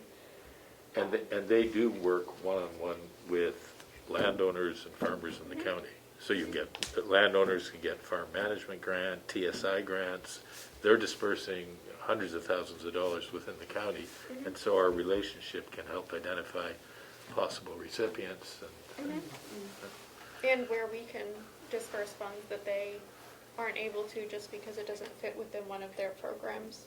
Yeah. Climate resilience is a big one that the farmers at the Ag Commissions that this year has been odd weather-wise. It's been dry and then incredibly rainy and then dry again. And for some crops that's been great, and for other crops that's been terrible. So we've had more people reaching out than ever saying, how can I make sure that my well isn't running dry? How can I make sure that I have an adequate irrigation system? How can I keep my topsoil from blowing away? That kind of thing. So for some of those, we can refer to the NRCS. For some of those, NRCS doesn't have those programs set up yet, and that's where we can come in. Great. Sounds great. And I'm familiar, I know Todd Marshall, Mhm. So I know him pretty well. Actually, I just live right down the street from him. Oh, So, Point of information, Madam Chair. yes, What was the appropriation? it was 46,000, is that what it was? I think that's what it was last year. yes. Yeah, $46,150, Thank you. same as last year. Any further questions, Matthew? I just want to say, what you do is like, to me, so important to Carroll County. I mean, we have farms, we have natural resources. Yeah, just look at Mhm. our picture here with the loon. And we want to protect that. We want to protect that. I think it's why people want to be here. We need to protect it, so. And to help the farmers, I'm assuming you're seeing an increase in small farms Yes. and an interest in, people being self-sufficient and growing more of their own food. Small and beginning farms are some of the I wouldn't say the highest need clients, but the most frequently referred clients, I suppose. Yeah. You're seeing young people, They do see a young lot of people. interest with young people. And they do. They have particular challenges like access to land and technical knowledge. If they didn't grow up on farms, but now they want to own one, it's going to be a challenge. So we're hoping to be able to help. I'm laughing because I know the challenge. I spent 35 years behind a desk, so It's a learning curve. it's a learning curve. I wouldn't know where to begin, Commissioner Pletch. So. Yeah. Goats. Begin Just with go goats. right out there and start digging. Put up a fence. I did the same as you. I spent 35 years behind the desk, and then I bought 80 acres of forest land here, moved here. And NRCS has been invaluable working with them, helping me develop a forest management plan, putting in contact with the forester. That's how I got involved with the Conservation District. And that's just one more small example of what's behind that seal. Yeah. And trying to maintain it. And it takes these kind of organizations to make that happen. Yeah. Well, I'm happy to support this. Yeah. Is this going to be enough money? Please, Matthew. But we'll always take more. There's no problem if you want to give us more. We would love to give everybody More. what they want. But You see But he offered though. Yeah, I know. You see that we've been very conservative. You have. We kept things flat, and we're going to attempt to do fundraising on our own, and we'll work with the grant side and see what happens. When you have your fundraising efforts too, let us know. Maybe we can put it on the website on as our like website, our county website. or try to get it out there. My sort of end game for looking at the county farm is that tree and shrub sale. I need a place to put the trees and shrubs before people pick them up. And Space. were we to have agricultural equipment that we could lease out to farmers, I need space for that, that kind of thing. So that would be my goal with the county farm as We'd well have as. to secure it. We'd have to figure out a way to secure it. Mhm. Yeah, of course, but Have a great tour with Will. with Yeah. Director DeWitt, Yeah. and I think that everybody will be super excited about these plans. It Okay. sounds that's exciting. wonderful to hear. Thank you, commissioners. Thank If you you very want much one for of coming. us to serve on the board, I'd be willing to do it. My colleagues don't want to. You're in.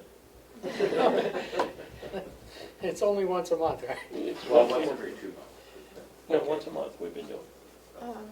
There is a approval process through the State Conservation Committee. That's our one oversight, but I can. Ooh, I'm not sure they'll take count. Yeah, forget it. Are I you think trying to get us go? That's great. I like that. She can have it. No. Thank you very much. Thank you. Thank you very much.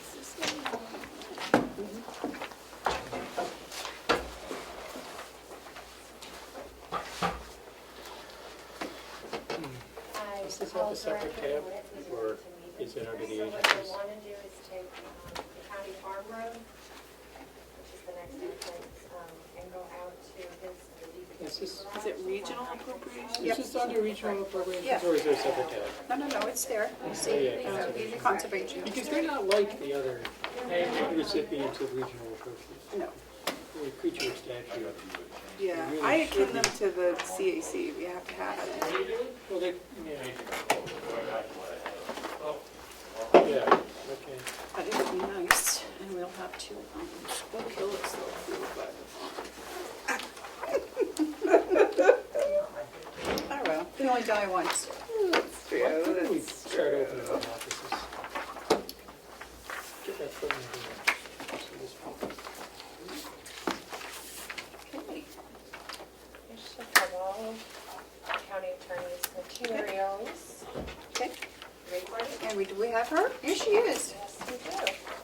Good morning. Great minds think alike, it must be a green kind of It is day. a green day. Didn't get We're the here to memo. talk about money, aren't we? Yes, Memo. our favorite subject. Okay, where would you like us to start? So I submitted a cover letter which explains what I'm looking for. I submitted our justifications and explanations for the line items, which I'm sure you've gone over. I think all of you are probably pretty familiar with my budgets by now. I also submitted a salary breakdown. I think perhaps we should start with the easier Okay, budgets. which one? Okay, why don't we start with the medical examiner budget? Yes. 41, Former which is, commissioner called that optional, right? right? Let me see, medical, it's the 14150 budget.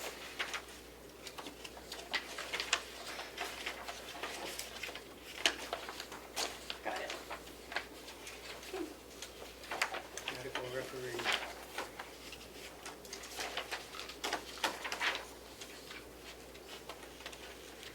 Just so, as an explanation, the medical referee is non-optional.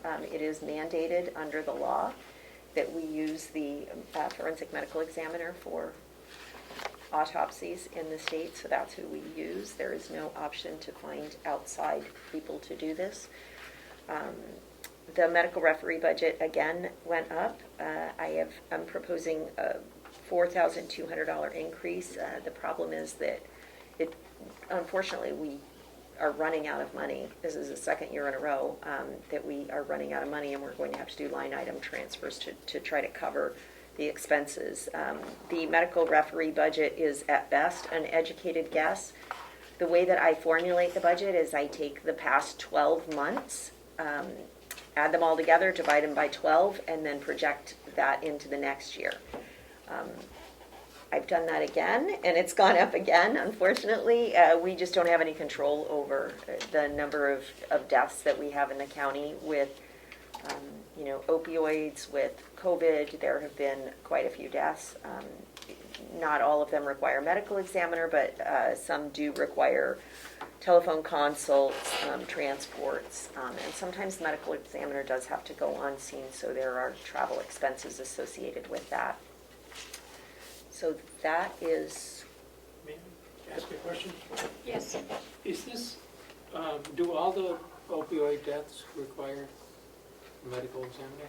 not all, no, it depends on the death, and that it's done on a case-by-case basis. So there's a statute that indicates that the medical examiner and the county attorney consult. I have the ability to override a decision to not perform an autopsy, but I rarely do that because we generally come to an agreement on what happens. Almost all require at least a blood draw. So there is generally, if we can prove a death resulting case or something like that, which is the statute that allows us to prosecute someone for giving opioids to someone that causes a death. So it depends on the circumstances and what we think we can prove. If we believe that a criminal case might be forthcoming out of that, then obviously we need more information, and that's when we do that. But not all deaths require medical examiner. And there are statutes that specify exactly when it's supposed to be. I'm happy to provide those to you if you want. That they're Good.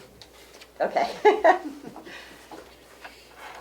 Any get other the questions sense on that this you one? know No what they are. questions? You know what you're doing, so. Okay, next one. All right. The next one we could do is the Victim Services Grant, which is the 24111. That one has not changed. There are no changes to that one. There is a corresponding revenue budget with this as well. So we received $32,500 in federal funds, and we expend $32,500 in federal funds. The county does have a match, which is done through the grant process. That has not changed over the years. I've moved the money around a little bit, but not this year at all. I think it's exactly the same as it was last year.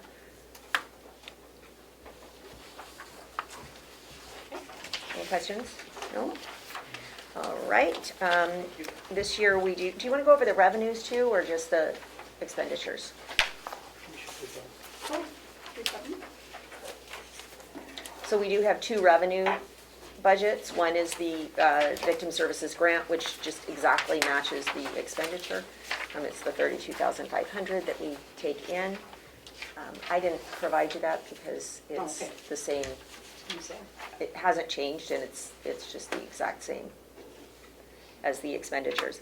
The other revenue account we have was created, I believe it's 104,000 Yep. is what was created by the finance office.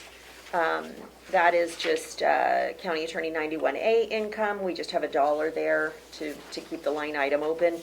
We never know what we're going to get. Some years we take in several $100s in 91A if we get a lot of requests for big cases that they need copies on. Then the diversion income, and then we just have miscellaneous income. This year I projected out $5,700 in proposed income in diversion. That's really just an educated guess. I don't know. It could be more than that. It could be significantly less than that. It kind of depends on how successful the program is with diversion. So I proposed the $5,700 as a revenue, and then I have the corresponding diversion expenditures. I do not have a budget number for that because I don't know what that's going to be. It needs to be created. So I just have it as 41 dash at this point. And most of those are just placeholders. I do have in there education and conferences in case the case manager needs to do any education and conferences. Case expenses of $1,500, other fees and services. It works out to the $5,700. Eventually, our hope is to be like the other counties and be able to use the diversion revenue to offset the cost of operating the program. That's why I have all of the line items, even though most of those just have a placeholder in there. But I think eventually we will be able to use that cost to offset the cost of having a case manager, the cost of operating the program. But the case manager is going to need a telephone, so we thought we would take that telephone out of the diversion expenditures as opposed to the rest of the office.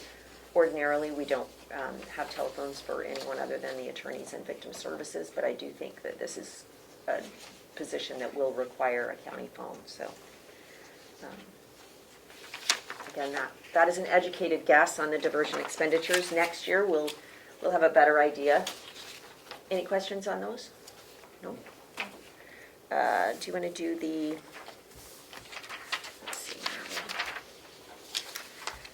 We can do victim services.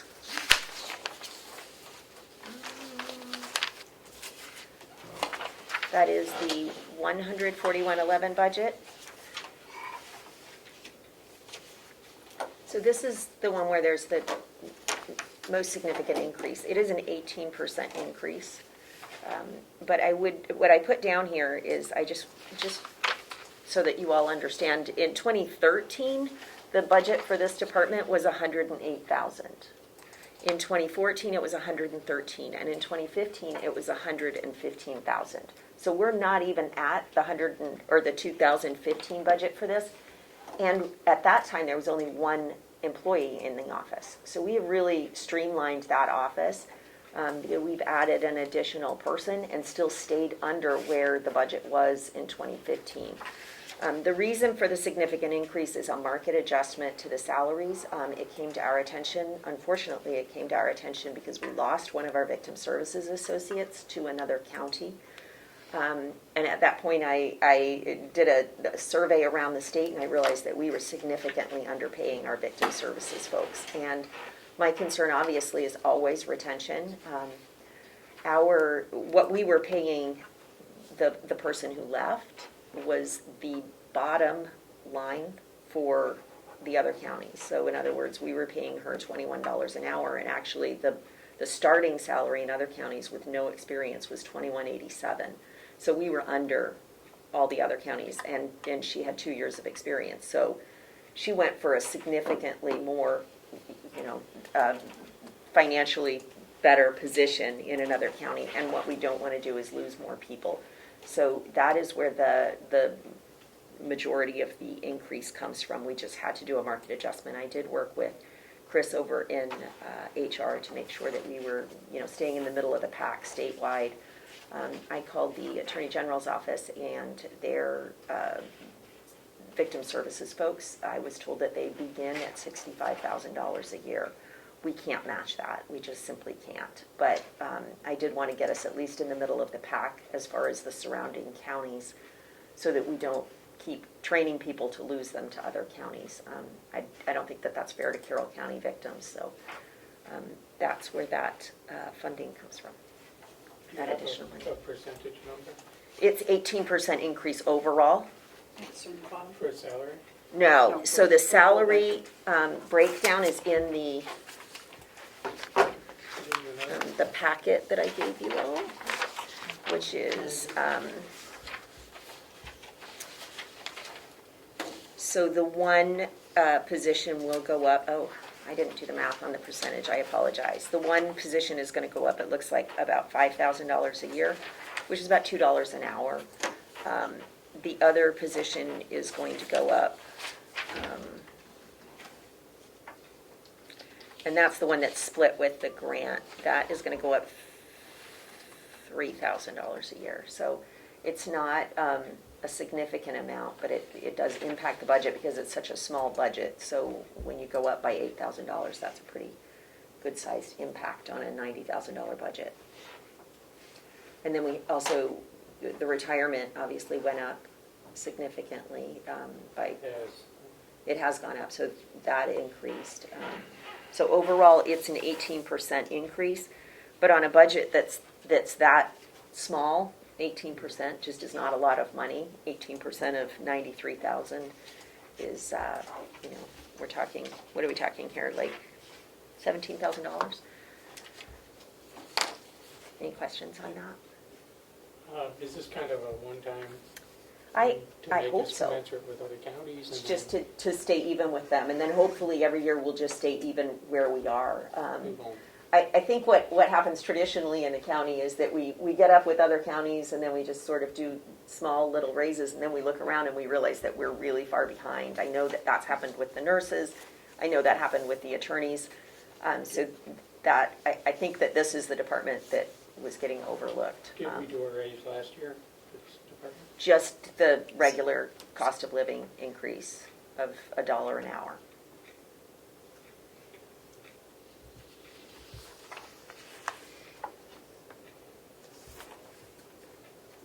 Questions? Okay, next. All right, next, this is the one where I have two proposals because I am asking to consolidate the domestic violence unit into the county attorney budget. At the time that we created the domestic violence unit, it was seen as a, let's take it year by year and see how it goes. I do think we've had it for 2 years now, and I think it's here to stay. It's really, do you not have that? I only have one that says proposal 2, but I don't have one, like, what's proposal? You don't have proposal one? No. No. I have Oh, it was proposal on, two. it was on the same one. It's 2 sheets at the bottom. So it's fine. I'll run next door and I'll I print it want to out. make copies, if I might. I do have one that says DV prosecutor. No, that's a So that's separate- part of, proposal 2, which is if you're leaving them separated, I gave you those budgets separated, but then I made one that combined the two. That would be proposal 1? Yes, and she's making copies right now. So proposal 2 is separate. And proposal 1 is the exact same, just put together into one budget. So we could just go through proposal 2? Yeah. And then we'd have a full understanding of 1. Exactly. So it is an overall increase of 1.4%. I think that is, we really tried to streamline things. And I know that a lot of the other non-union offices are asking for a 5% increase plus a 1.75% cost of living increase. I am not asking for that. I'm asking for a solid 5%. So obviously inflation is gone up quite a bit. I know that Social Security is going up 5.9% in this next year. The cost of everything has gotten has gotten to be quite a bit, but I think that to do a 2.5% COLA and a 2.5%, adjustment to where we are is fair, and it keeps me within that 1.4%. I wanted to stay under 1.5%. Some of that is in retirement expenses, so if you look at the retirement, you'll see that is $10,000 right there. So really the salaries, the amount of money going into salaries is not that significantly different. So with the revision last year, it was $482, so it's really only going up $4,000 from last year. And the way that we're able to do that is when we have somebody with more experience leave and we replace them with somebody with less experience, it tends to stabilize the budget so that we're able to stay in that range. The downside to that, obviously, is we don't have people with as much experience in the office, but we've got a great training program next door, so we've got 2 brand new prosecutors, but they're doing really, really well. They're trying cases. They're feeling not overwhelmed, so that's good. So that's my proposal. And so, just to be clear, may I, Madam Chair? The 5% includes all the salary lines, including retirement. The 5% increase does not go to me. I cannot have an increase other than what was No. approved. It includes all the salary lines. It does. All the components. All the components that other make than up the mine. salary cost.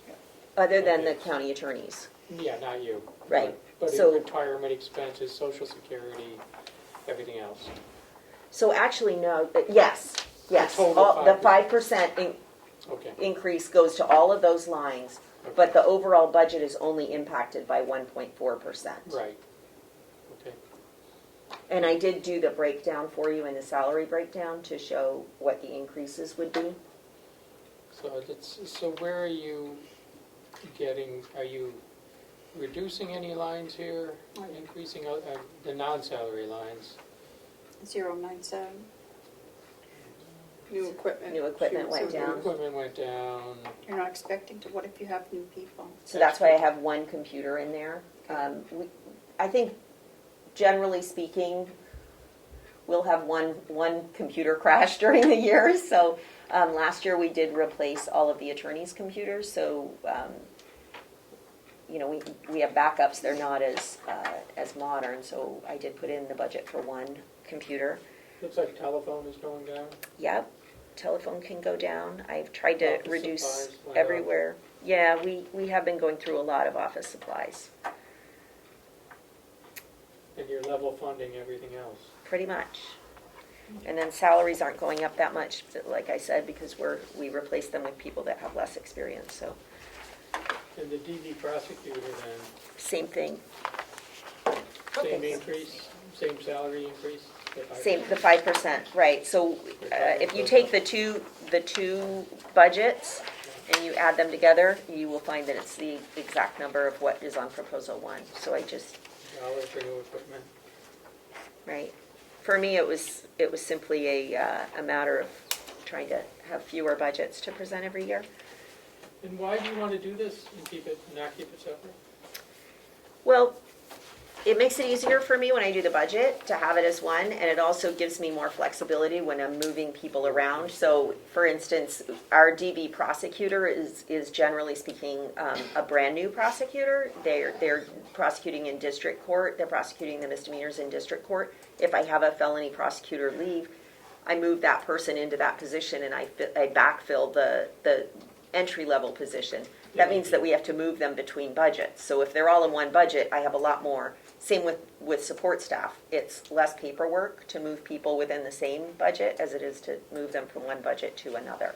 And how many people do you have in the DV prosecutor budget now? 2. Both prosecutors? No, 1 prosecutor and 1 support. And are they assisting at all in the other cases, the non-DV cases at this point?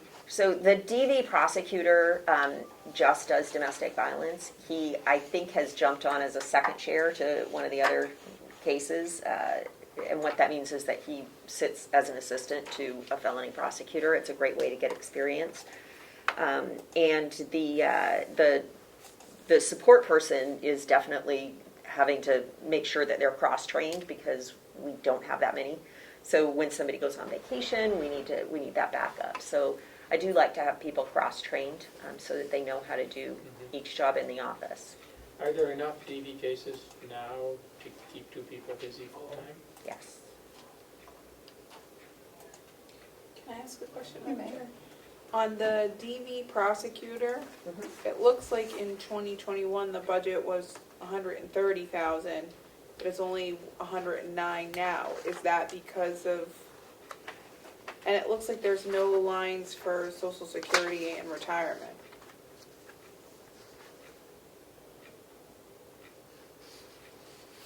On this one, the actual one for the, There's nothing for retirement and nothing for Social Security. That's the old one. I'm sorry. This one does have it, so that's why I was confused.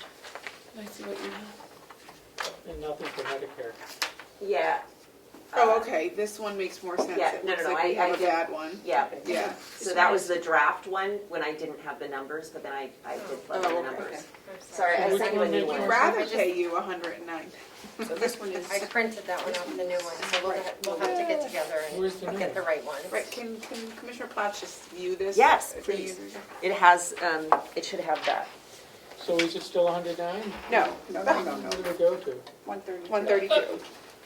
It's a 1.4 increase over both budgets, which makes sense. Yeah, it's 1.4% over the DD budget and 1.4 over the general office budget, and so, Did we get that one?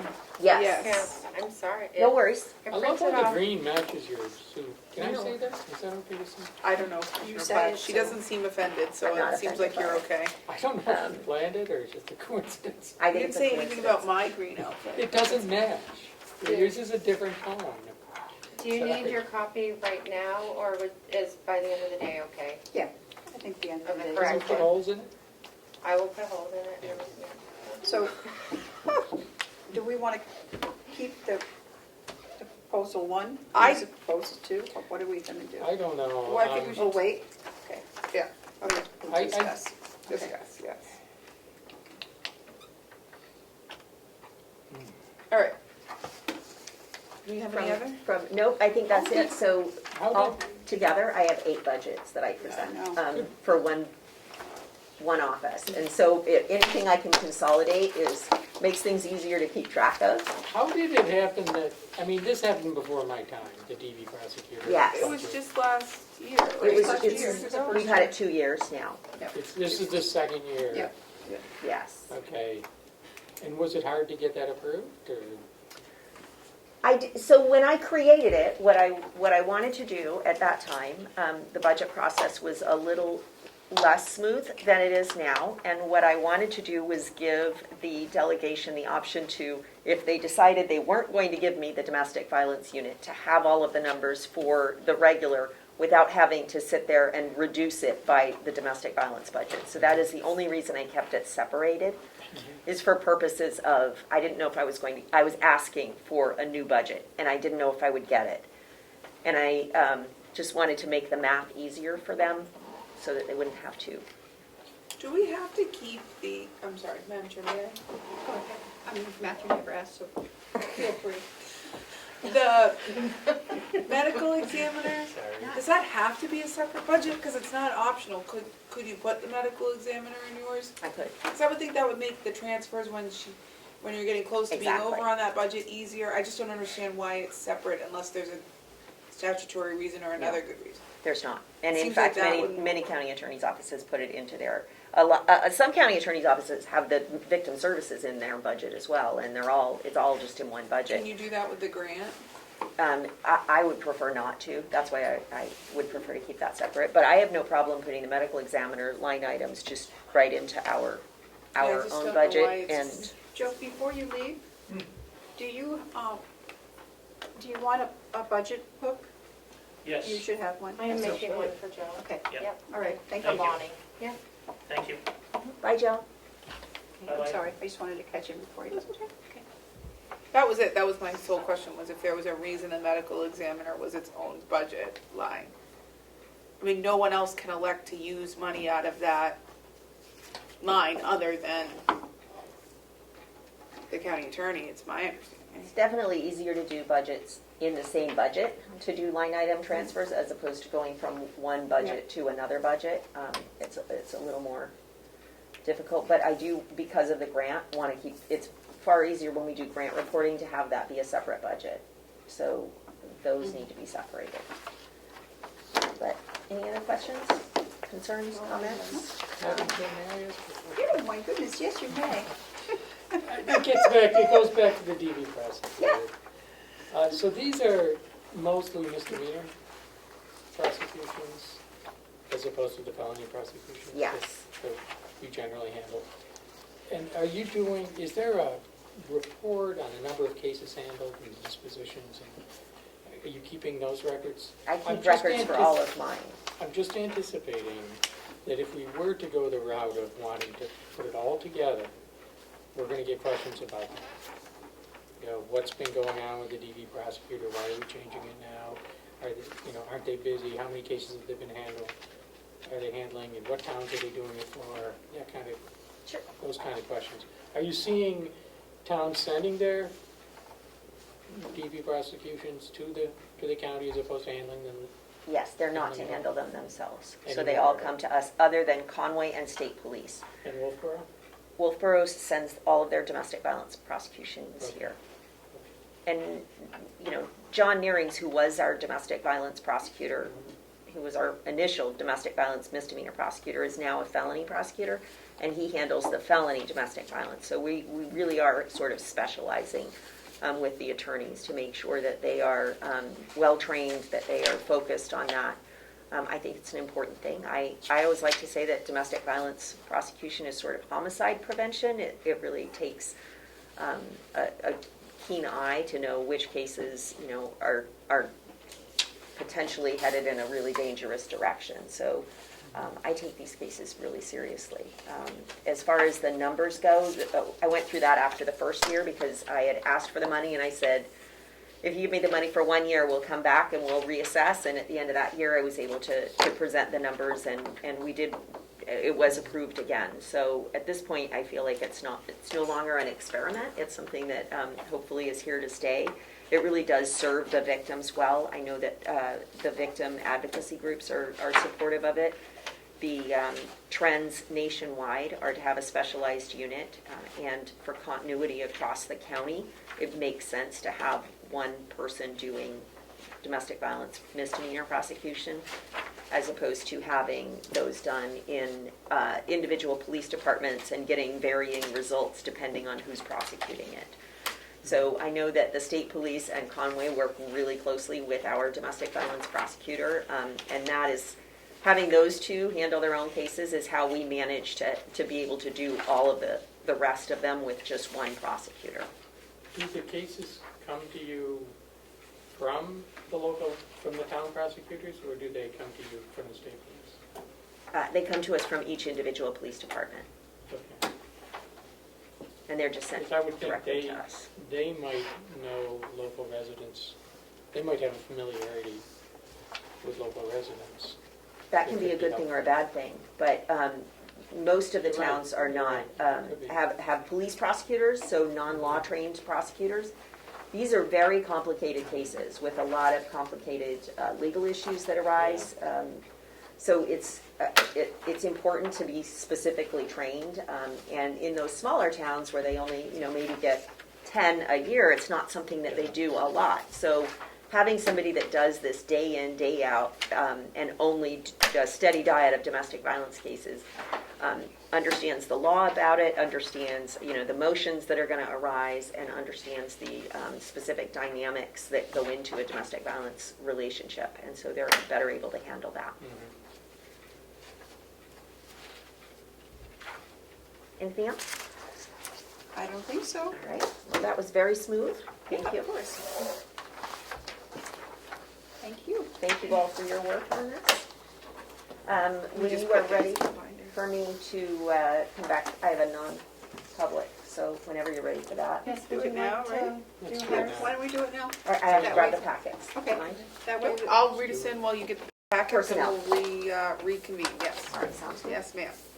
Madam Chair, I'd make a motion that we go into non-public under RSA 91A3, Roman numeral 2, subsection B.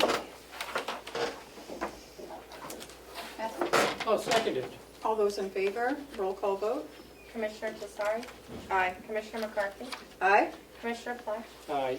thank you. 11:36. This is,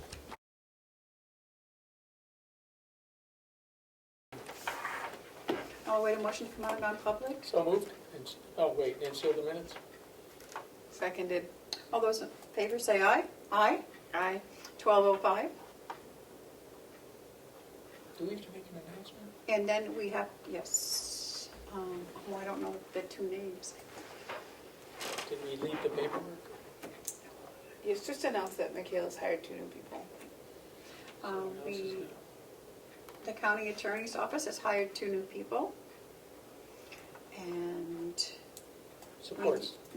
support staff, I believe one is one of the extras for 2 years that's being paid by the APA fund. And we welcome them to a board. Yes. Okay, so I need a vote to increase the nursing home administrator is recommending that we increase our private pay from $340 to $380 per day. The rate has not been adjusted since 2016. And because of the recent increases in residential medical and care products, heating, food, paper goods, and other costs associated with the care of the residents. So it would be to raise it $40 a day. I have a question. May Okay. I ask a question? Yes, you may. Dee, can you hear us? We can't hear you. You're muted. I can hear you. Okay. Oh, good. Can you hear me now? Yes, Commissioner Platt has a question for you. Dee, is this hasn't been raised for 5 years, is my understanding, which seems a long time. Correct. But costs have been going up, and they've kind of really jumped this year. So I think it's it's a bump. It's a $40 bump, but I think it's warranted.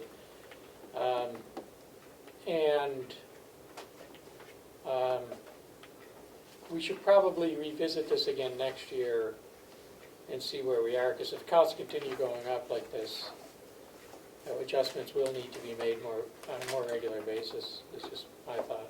So, but I'm prepared to I make. agree. I think that where it hasn't been adjusted, this was a good bump for now, and then to evaluate as we go on, maybe on an annual basis, so that we're not having to do large increases at a time. But if we need to stay competitive as well, and I did do some research with other facilities on what their private pay rate and what they offered compared to what we offered, and so I think this was a reasonable jump. Okay. Yeah, we're like the best in the business. I mean, it's an awfully nice place. So. Okay. I'd like to make a motion that we approve this $40 increase from $340 to $380 for private pay. Seconded, Madam Chair. All those in favor, say aye. Aye. And this will go into effect on January 1st, 2022. Okay, Thank you very much, I appreciate it. Thank you. Are the hot dogs ready? I have to say I'm in a little bit of a food coma. Yes, They're ready. they I've had two. Yes, they are. I've had Okay. two and maybe a little bit of pina colada Italian ice. So, yeah. Ooh, okay, And popcorn, hot dogs, and Italian ice. we're on our way. Excellent. Good, head on over. We're going to, it is All right, see you soon. 12:09 and we are going to recess for lunch.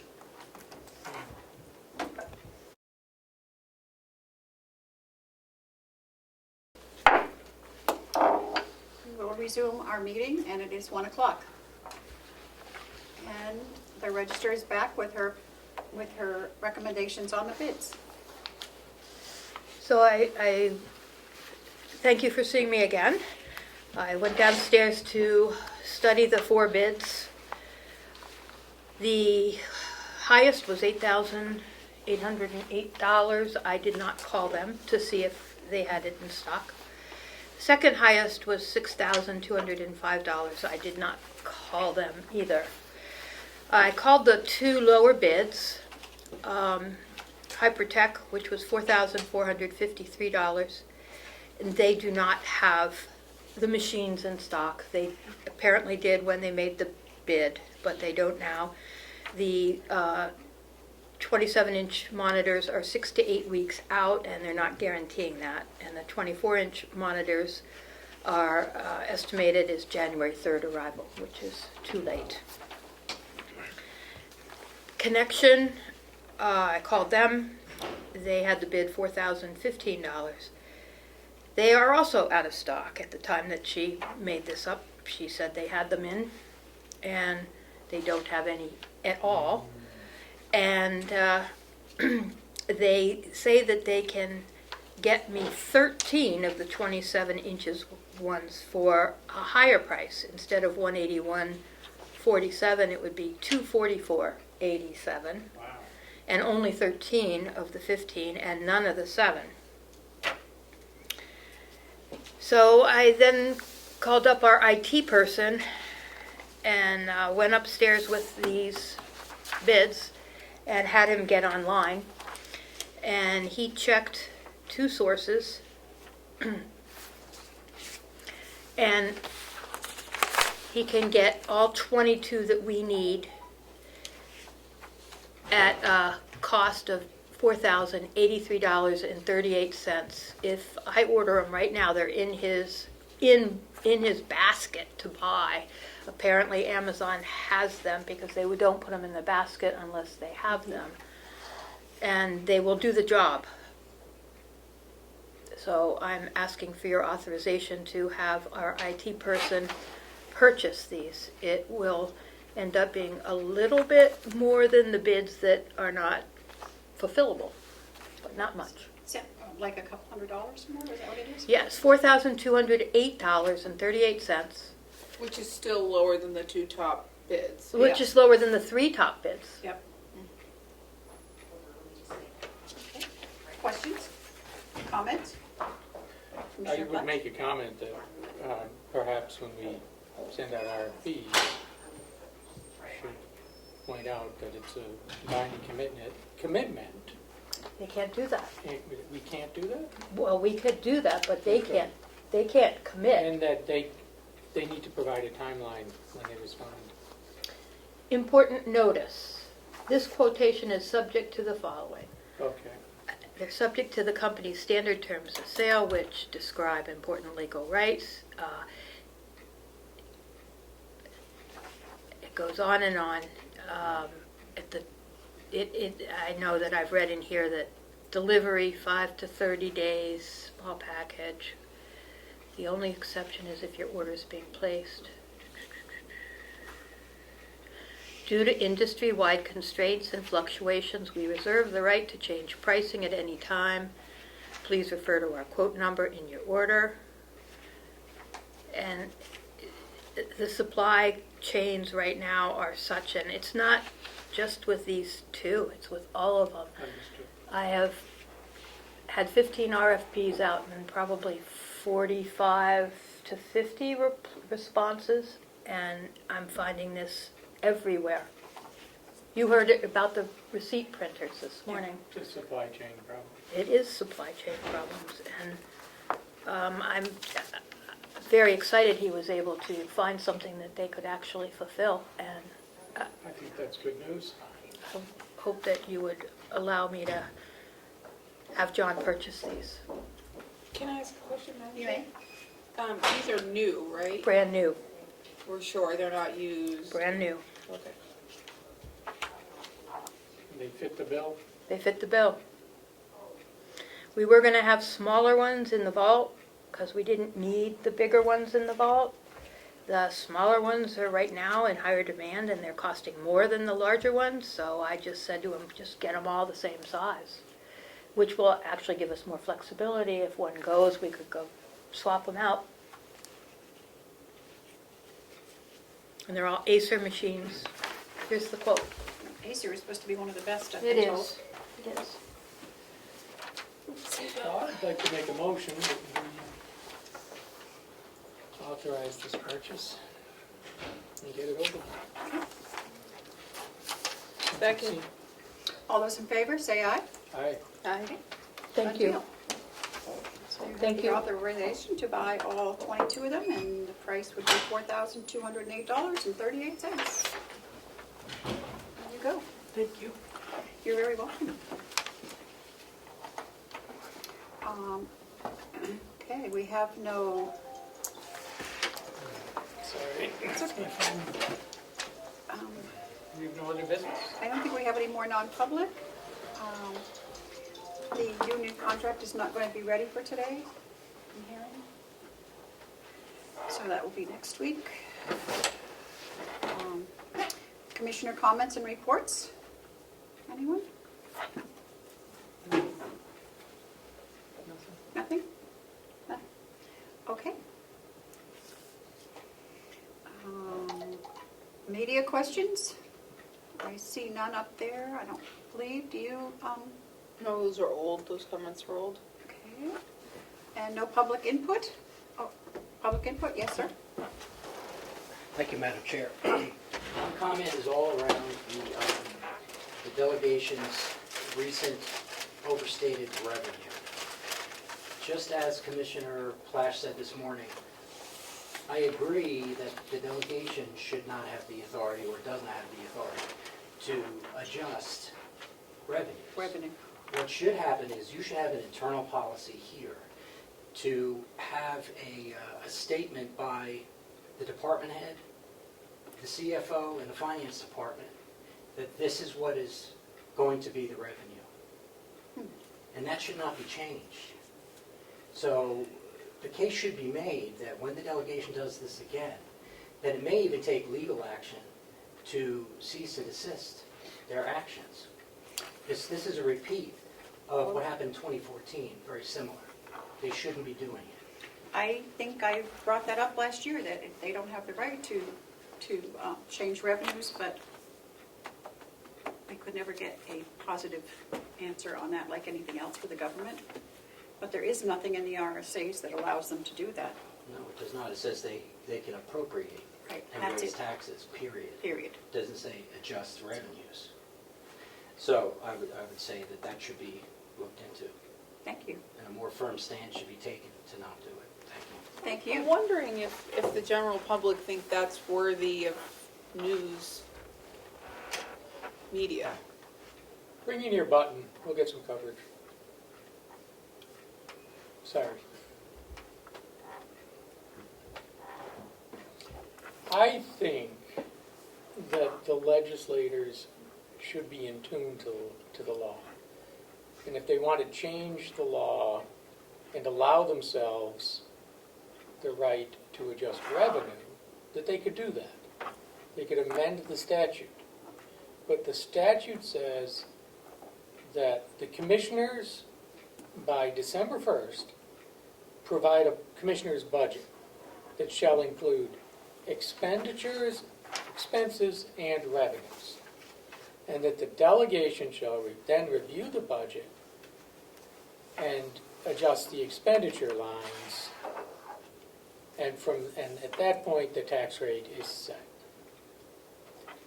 It says, but when it talks about the powers of the delegation, it says nothing about setting revenues.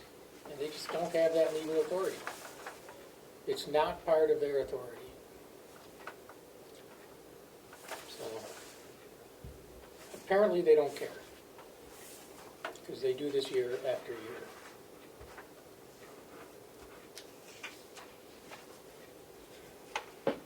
Any other comments? Oh, here's Melissa. Melissa, Sorry, I didn't know you were waiting. we're doing commissioner comments right now. We're pretty much done. What were these two things that you gave us for? I thought we already did it. I mean, they were in our packet. The time off one is for you to put in your policy book. Oh, this one's, okay. And then the other one's the vacation policy, which I think you still have some Oh, we have to read that. non-public Because chatter. this is from Lauren. Yeah, do we want to go to non-public because it's from Lauren? We can, or we can wait till next week. We can go, Oh, it's legal advice. yeah. So, what would you rather do? Put it off till next week or do it now? Whatever you prefer, I- as the chair. It's only 1 o'clock. Is it 1 o'clock? Yes. Okay. I know. Ed? I'll take a motion to go into non-public under, Kimberly, Probably A. A.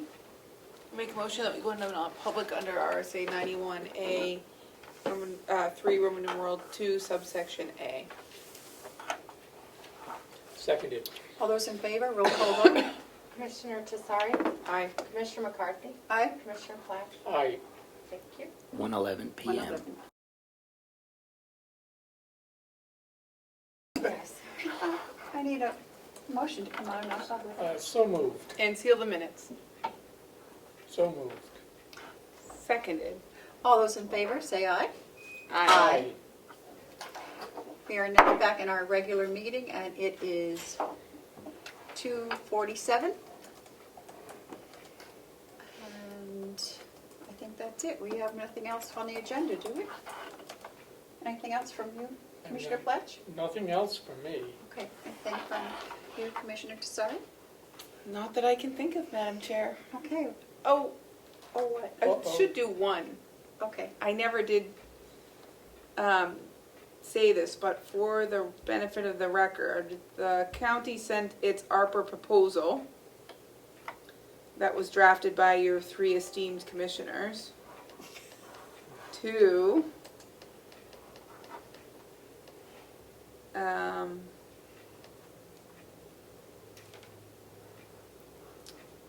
just trying to figure out what the acronym is for.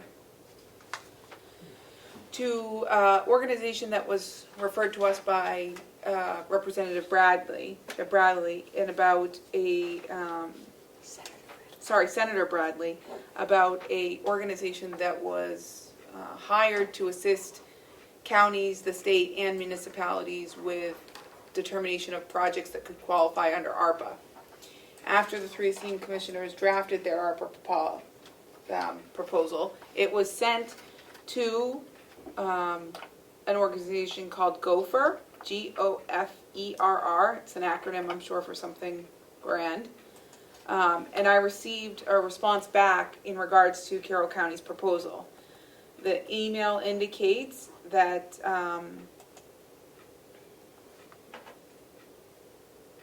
the document shows projects that all seem to be governed under the ARPA guidelines. So in light of that, it seems that we're in the right direction. And having had the state entities look at them, it seems that all of our proposals fit under the guidelines as proposed.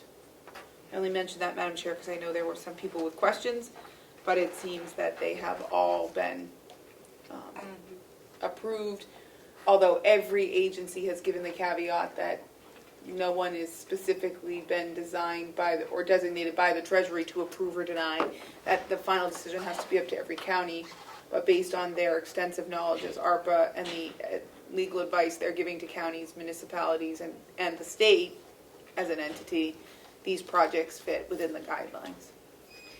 I might add that because of that, we are going to have a public meeting. and give our proposal to the public, and I believe we have scheduled that for November 15th? 18th? At 5:30. The 18th of November at 5:30, and it'll be in the annex.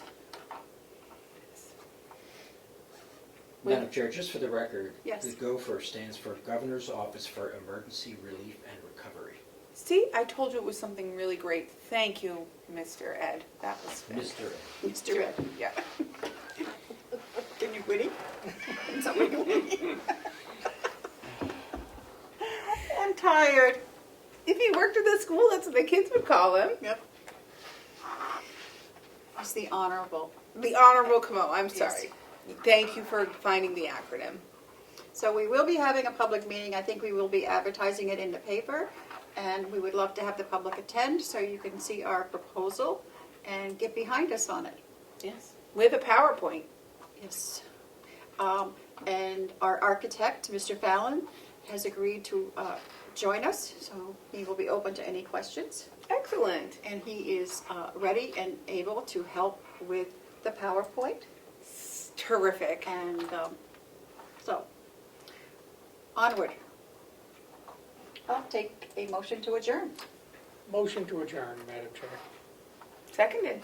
All those in favor, say aye. Aye. Aye. 252. Goodbye. Goodbye. Yes,